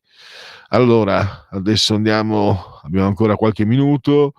se volete potete sempre intervenire. 0292 94 7222. C'è anche il servizio WhatsApp a 340 670 9659. Andiamo aggiornamenti. Allora, no, di Sanremo per favore, no, non fatemi parlare di ciò che proprio non sopporto. BTP, sì, qui ve l'avevo già detto, la notizia era dal sito Il Corriere, magari ne avevamo già parlato con Andrea Ropa dei BTP, perché c'è la possibilità di avere qualche guadagno in più, se non sbaglio, ma poi magari, visto che all'interno di Che giorno è, spesso ospitiamo anche addetti ai lavori, no, Che giorno è, oltre la pagina, all'interno di Oltre la pagina intervistiamo addetti ai lavori, diciamo sull'ordine economico, magari andremo anche ad approfondire e vedere se sarà possibile darvi anche dei consigli giusti. Un'altra magagna per Keir Starmer, il primo ministro inglese. Il partito laburista britannico ha licenziato il vice ministro della sanità Andrew Gwynn e sospeso il deputato Oliver Ryan per aver scritto commenti razzisti inappropriati in una chat WhatsApp interna agli esponenti del Labour Party. Nel mirino ci sarebbero Diane Abbott, prima deputata nera nella storia del Regno Unito, la vice premier Angela Rayner e lo psicologo americano Marshall Rosenberg, etichettato come troppo ebreo, equiparato a un agente del Mossad. Ma anche questa è la sinistra inglese. Non mi trovo più, scusate. È vero che il vecchio segretario del Labour Party era accusato di essere pesantemente antisemita, questo è vero, però anche con i neri cioè il mondo al contrario qua, tra un po', sul serio, ma sul serio, non solo come titolo di un libro. A Épinay-sur-Orge, a sud di Parigi, l'11enne Louise Lassalle è stata rapita all'uscita di scuola e coltellata a morte. Il corpo senza vita della bambina è stato trovato in un bosco a circa 1 chilometro dall'istituto che frequentava. Gli inquirenti hanno confermato che la piccola è stata picchiata prima di essere uccisa, ma non ha subito violenza sessuale. La polizia aveva fermato 2 sospettati, un giovane di 23 anni e la sua compagna ventenne, ma poi sono stati rilasciati senza accusa. Poi questa è una notizia terribile. Violenze sui bambini delle comunità di Osho. Il quotidiano tedesco Süddeutsche Zeitung lancia la bomba sulle comunità del guru indiano Bhagwan, morto nel 1990. Molte delle persone intervistate sono tedesche, hanno attualmente tra i 45 e i 60 anni, all'epoca dei fatti vivevano con i genitori. Una donna ha raccontato di essere stata costretta a prostituirsi quando era minorenne per finanziare la comune. La Santa non molla di fronte a pressing sempre più insistente dei Fratelli d'Italia, compreso il suo amico La Russa, e alla mozione di sfiducia oggi alla Camera. La ministra del Turismo resta al suo posto e ostenta sicurezza ancheggiando con Pucinella a Milano. Immagini che hanno fatto saltare dalla sedia i camerati di Fratelli d'Italia, che chiedono la sua testa alla Meloni. Evidentemente la pitonessa ha degli assi nella manica, sconosciuti i più, che la rendono sicura di non poter essere fatta fuori. Insinua Dagospia, insinua. Non c'è pace per i braccianti che lavorano nelle campagne di Latina. Un 46enne indiano ha perso entrambe le gambe a causa dell'esposizione a pesticidi senza le dovute precauzioni. Il poveretto è andato all'ospedale di Latina accusando problemi al cuore, ma i medici hanno scoperto che i sintomi erano parte di un problema più complesso. Il caso di Sarna Singh, il braccianto lasciato morire dissanguato dai caporali dopo che il suo braccio è rimasto incastrato in un macchinario.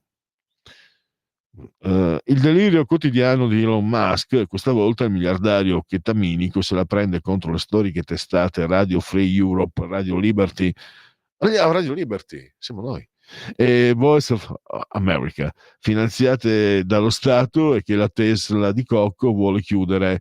Elon sono dei pazzi radicali di sinistra che parlano da soli mentre bruciano $1 miliardo all'anno dei contribuenti americani. Le radio che operano soprattutto in direzione dei paesi dell'ex blocco sovietico sono state prese di mira dai media filo-putiniani. 14:30, stop e restiamo in America perché andiamo a parlare vite parallele da Ronald a Donald. A tra peu.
Eccoci di nuovo in diretta.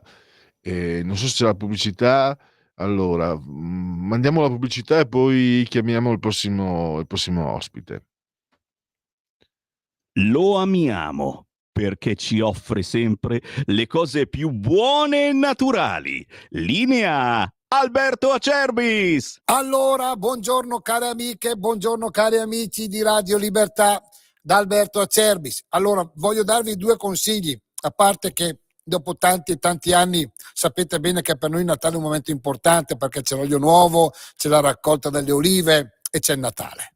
Quindi sapete che noi facciamo delle confezioni natalizie straordinarie, uniche, che non si trovano nei negozi, nelle botteghe, cioè non è quella confezione che tu paghi a Natale 40 euro, a Santo Stefano te la regalano se compri le mutandine, no, noi facciamo delle confezioni uniche con il nostro olio, i nostri prodotti genuini, straordinari, a un prezzo, abbiamo fatto un sacco di confezioni per accontentare tutti, però sono a numero chiuso. Se volete informazioni chiamate 030 68 40 408 oppure potete visitare il sito olioacerbis.com e ordinare anche da lì. Confezioni natalizie Acerbis, qualità, genuinità e amore per la terra. Chiamate o visitate il sito olioacerbis.com.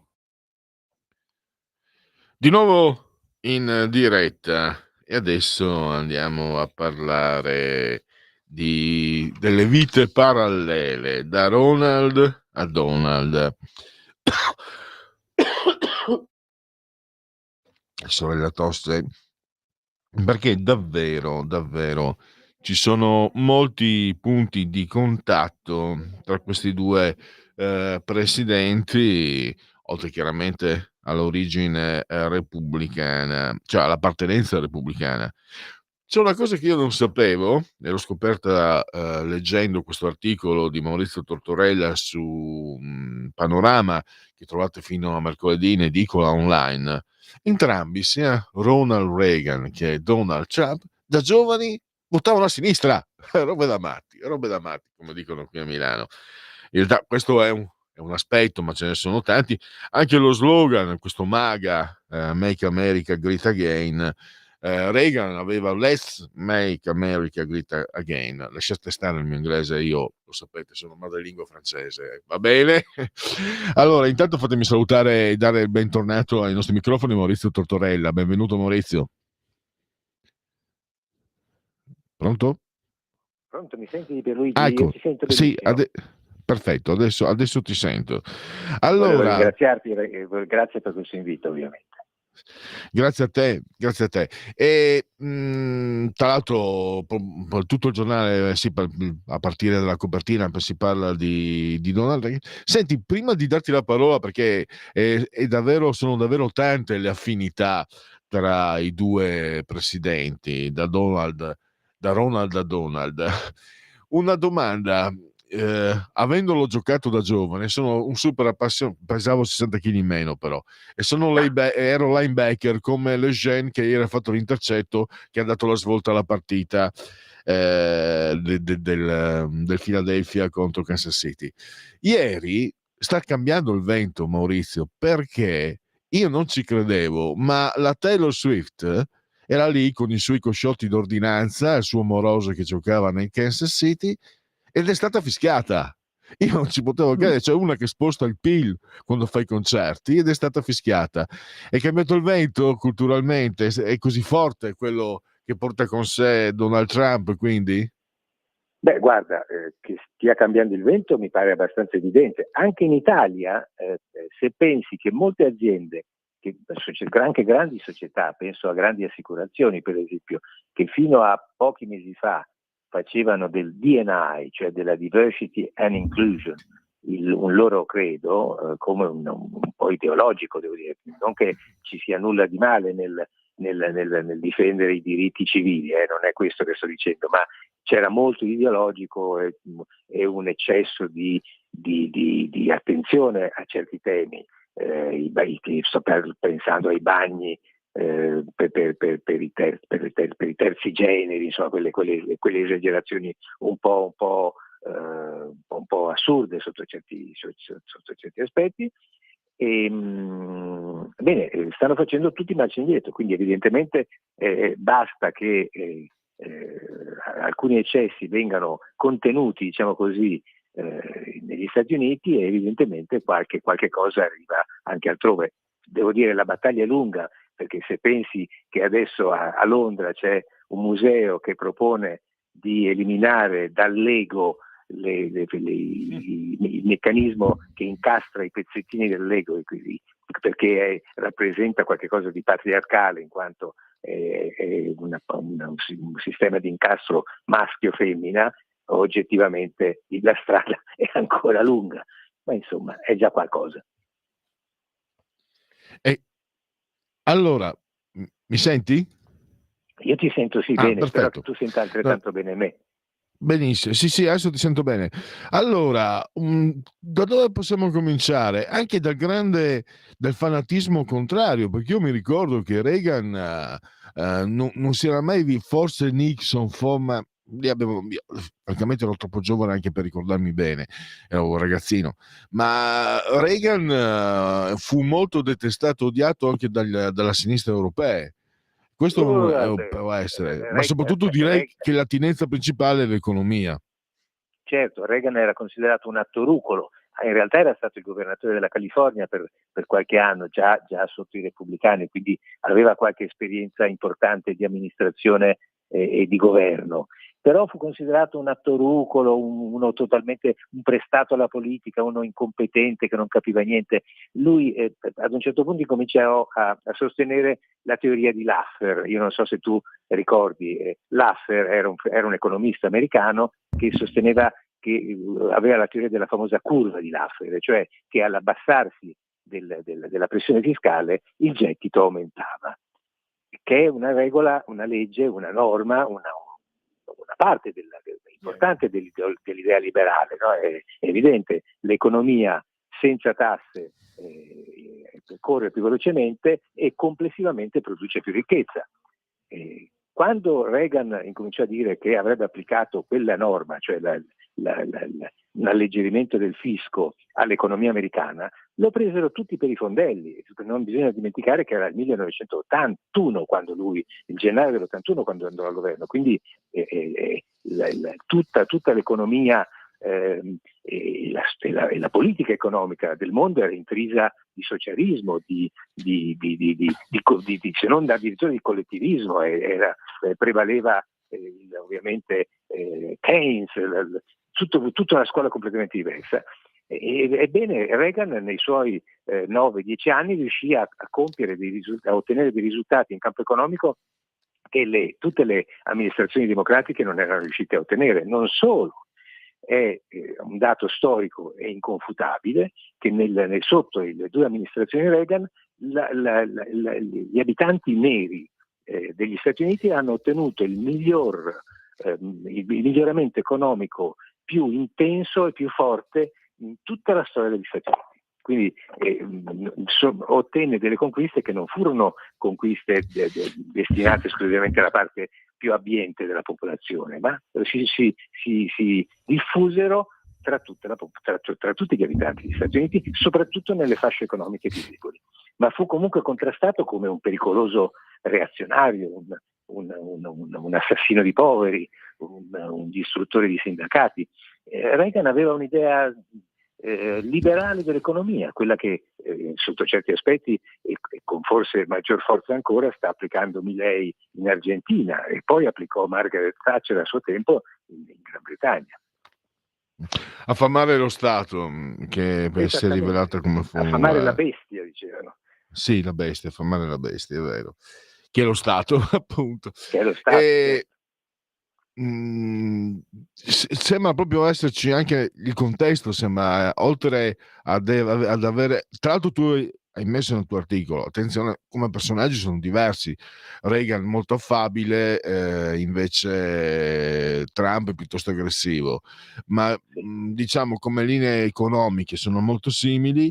C'è un altro aspetto drammatico che li accomuna, sono scampati per pochi millimetri a due attentati, entrambi hanno attentato. Sì, perché Reagan fu colpito per strada a Washington dopo un discorso John Hinckley gli sparò contro 7 colpi di pistola, uno gli trapassò un polmone e si fermò a 25 mm dal cuore. Mentre Trump lo scorso 13 luglio, mentre era Butler, vi ricorderete tutti, al comizio anche davanti a qualche migliaio di persone, girò la testa e in quell'istante Thomas Cook gli sparò da 150 metri di distanza con un fucile e il proiettile lo colpì all'orecchio e sfiorò il cranio di 15-20 mm al massimo, quindi più o meno sono le stesse misure. Tutti e due, usciti dall'ospedale, dichiararono di essere stati salvati dalla mano di Dio. E anche questo in qualche maniera li accomuna. Tutti e due, tra l'altro, con una grandissima forza d'animo, perché Reagan si rimise in piedi quasi subito e anni dopo, durante un comizio, questo è un aneddoto divertente che non tutti forse ricorderanno, era di nuovo un comizio in mezzo a tantissime persone, e scoppiò un palloncino e lui, senza alzare la testa dal leggio, sorrise e disse "miss me", cioè mi hai mancato, e tutti ovviamente scoppiarono a ridere in applausi, e mostrò anche in quel caso grande sangue freddo, perché oggettivamente poteva essere stato un colpo di arma da fuoco anche in quel caso, e lui avrebbe potuto in qualche maniera impensierirsi o spaventarsi, invece sorrise e appunto disse "mi è mancato".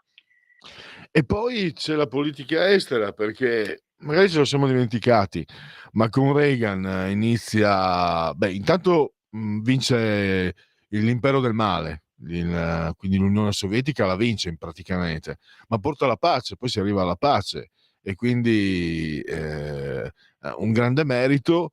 Qui intanto abbiamo visto con Trump Hamas sta cominciando a restituire gli ostaggi israeliani, e vedo che Zelensky comincia a dare cenni di poter accettare anche accordi di pace, quindi anche sulla e poi un'altra cosa che hanno ereditato entrambi, il disastro adesso per carità è morto nei giorni scorsi, ma l'ambasciata di Teheran me la ricordo ancora, cioè gli Stati Uniti, me lo puoi confermare o meno Maurizio, io ero ragazzo, però erano diventati lo zimbello del mondo gli Stati Uniti. Invece arriva Reagan e subito le cose si sistemano. Qui abbiamo visto anche qui con Biden, tu poi hai anche individuato questo errore strategico esiziale di Biden, che ha permesso a Russia e Cina di coalizzarsi, cosa che nell'ABC di qualsiasi diplomatico al mondo era da evitarsi. Anche qui mi sembra quindi diversi punti di contatto. Assolutamente, perché ricordavi perfettamente, Jimmy Carter si fece prendere alla sprovvista e totalmente di sorpresa dalla rivoluzione degli Ayatollah in Iran, e ancora di più dall'invasione e la presa da parte degli jihadisti, quell'antefatto di jihadismo che era l'Iran del 1979, che occupò l'ambasciata americana a Teheran e prese in ostaggio tutto il personale diplomatico e tutto il personale al lavoro in quell'ambasciata, e lo tenne prigioniero per lunghi mesi, fino a quando non arrivò Reagan, presidente degli Stati Uniti, e risolse quel problema e incominciò a contenere ovviamente l'Iran degli Ayatollah, ma soprattutto, come ricordavi giustamente, vinse alla fine la guerra fredda contro l'Unione Sovietica, piazzando gli euromissili in Europa contro gli SS-20 schierati dai sovietici e costringendoli a una gara tecnologica costosissima che gli Stati Uniti si poterono permettere, ma l'Unione Sovietica non riuscì a sostenere. E questo è il punto che appunto ci consegna Reagan come un grande presidente. Ora vedremo se Trump sarà all'altezza del suo predecessore. Sicuramente però anche lui eredita un'America spossata e devastata nell'immagine, e non soltanto nell'immagine, da Joe Biden, e ha a che fare con una coalizione del male, come l'avrebbe chiamata Reagan, piuttosto impegnativa, perché mettere insieme Cina, Russia e Iran fa tremare le vene ai polsi a chiunque. vedremo che cosa sarà in grado di fare Trump. Sicuramente farà meglio di Biden e sicuramente farà meglio di Barack Obama, questo c'è poco sul fronte, ci scommetto. Maurizio, andiamo verso la chiusura e ne abbiamo parlato anche quando ti ho chiamato venerdì. Abbiamo comunque e sai che ti ho detto io? Sì, l'avrei votato, fossi stato un cittadino statunitense, avrei votato Trump, ma avrei votato contro quegli altri perché non li posso vedere, lo confesso. Ma non ho una predilezione, però ci sono i precedenti che parlano. Lui, i primi 3 anni del precedente mandato, economicamente andava come una locomotiva agli Stati Uniti, stavano andando perché mentre Barack Obama aveva fatto diversi errori sul piano economico, e questo lo dicono, lo hanno scritto anche osservatori, insomma, diciamo abbastanza non di parte, ecco. Invece Trump riuscì a far viaggiare, a far galoppare l'economia, e poi fu il Covid che probabilmente gli fece lo sgambetto che poi non gli permise di rimanere alla Casa Bianca, credo. Esattamente, nel 2017, 2017, 18, 19 la media di crescita degli Stati Uniti è stata al 2,6% circa, e quindi è stata oggettivamente una buona crescita. Certo, ai tempi di Reagan era stata più veloce perché la media era stata del 3,6%, però erano anche anni diversi. Il punto è che l'occupazione alla fine del mandato di Trump era aumentata del 4,7%, mentre invece ha avuto risultati un po' meno brillanti con Biden. Sai, la propensione di uno come me, che ha un'idea liberale, è sicuramente più vicina a quella dei repubblicani che non quella dei democratici. Le regole in America sono molto diverse rispetto a quelle dell'Europa e ancora di più rispetto a quelle italiane, ma a me dà fastidio questo pregiudizio negativo nei confronti di Trump, che appunto viene descritto come un idiota che parla a vanvera. Sicuramente alcune sparate di Trump fanno discutere, ed è giusto che sia così, e altre fanno addirittura sorridere, ma io ho l'impressione che sia tutto molto ben studiato e che ci sia una strategia comunicativa piuttosto efficace.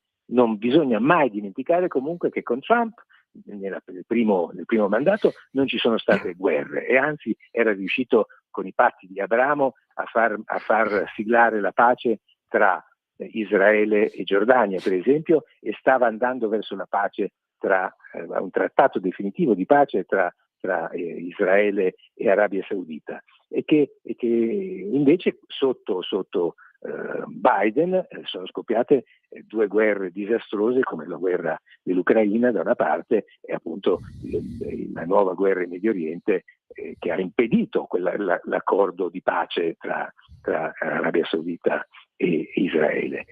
Quindi io faccio professione di ottimismo, mettiamola così, e chiedo di stare a vedere, vedremo che cosa riuscirà a combinare. Sicuramente mi sembra una cosa certa. Ti dicevo di Taylor Swift fischiata, cioè io provo a immedesimarmi, non ne potevamo più di quelli lì, e quindi con Trump, che secondo me sembra ringiovanito di 10 anni, sicuramente ha perso 10 kg, è ringiovanito, da un'immagine di forza che non può che portare, come dire, ottimismo, che non può che portare energia, avere un leader così forte e sicuro. Credo che ci sia anche proprio a livello mentale, prima di tutto si stiano già facendo sentire i benefici, e ripeto, il suo precedente mandato dimostra che a livello economico è un presidente che ci sa fare molto meglio dei democratici, come Obama o come Biden, questo non ci sono dubbi. Sicuramente. E anche dal punto di vista internazionale la cosa importante, quella che gli americani, l'America, gli Stati Uniti hanno sempre avuto, è la deterrenza, cioè la capacità di incutere il rispetto, se non la paura, agli avversari. Dato che certi avversari, penso alla Cina, all'Iran soprattutto, ma anche alla Russia a questo punto, rispondono in maniera piuttosto diretta alla minacciosità di chi hanno di fronte, e se non trovano una reazione uguale e contraria avanzano. Sono sicuro, sono certo, ci metto tutta la mia convinzione che Trump abbia molte carte in più da giocare rispetto a Biden, che invece di deterrenza non ne aveva neanche un grammo. Certo.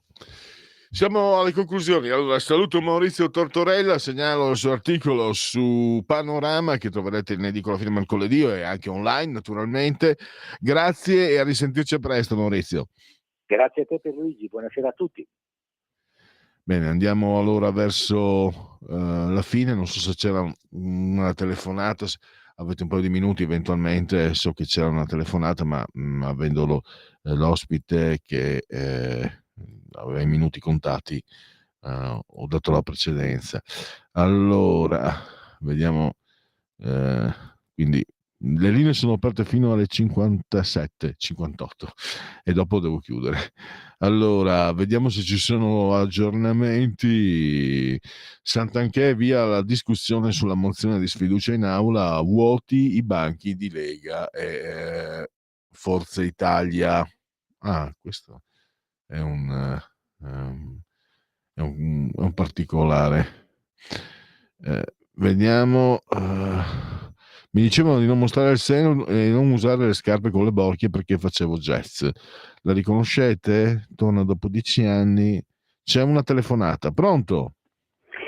Signor Pellegrini, buon pomeriggio. La sto chiamando per la chiamata che è stata fatta alle 13:30 dal signor Mario. Ha detto cose un pochettino inesatte a proposito di lei, in riferimento proprio a che faceva vomitare il popolo francese. In Europa ci sono ben altri popoli che fanno vomitare. Non sono francofano, quindi non tifo per la Francia, però ha detto cose che non sono piacevoli dirle. Ecco, solamente per questo, ecco, volevo e le chiedo scusa da parte di altri, non No, figuriamoci. Intanto la ringrazio per la sua squisitezza, per la sua gentilezza. Poi per esperienza, quando ti metti dietro un microfono, sai che può arrivare di tutto. Poi Mario è un ascoltatore storico, lui si fa prendere, si incendia e io non mi offendo certo. Sì, lo so, lo conosco perché telefona spesso. Comunque la ringrazio perché mi ha fatto parlare. Grazie a lei. A risentirci, arrivederla. A risentirci, la ringrazio. Mario, ma insomma non puoi prendertela. Lui si incendia, esprime la sua. Non è bello, cioè non va bene dire che i francesi sono un popolo, però diciamo fa parte anche un po' del carattere e poi vedete, poi ci sono telefonate come queste, quindi va tutto bene, direi meglio di così non poteva esserci. Per chiudere 14:59, quindi chiudo addirittura puntuale. Grazie Sveva la magnifica. No, sai chi era la superba? Montserrat Caballé, la soprano, quella fantastica, mamma mia, lei è superba, tu la magnifica. Allora, se poi canti come Montserrat Caballé, faccelo sapere, che a me non dispiacerebbe affatto. Grazie a Sveva e grazie a tutti voi naturalmente. Miau.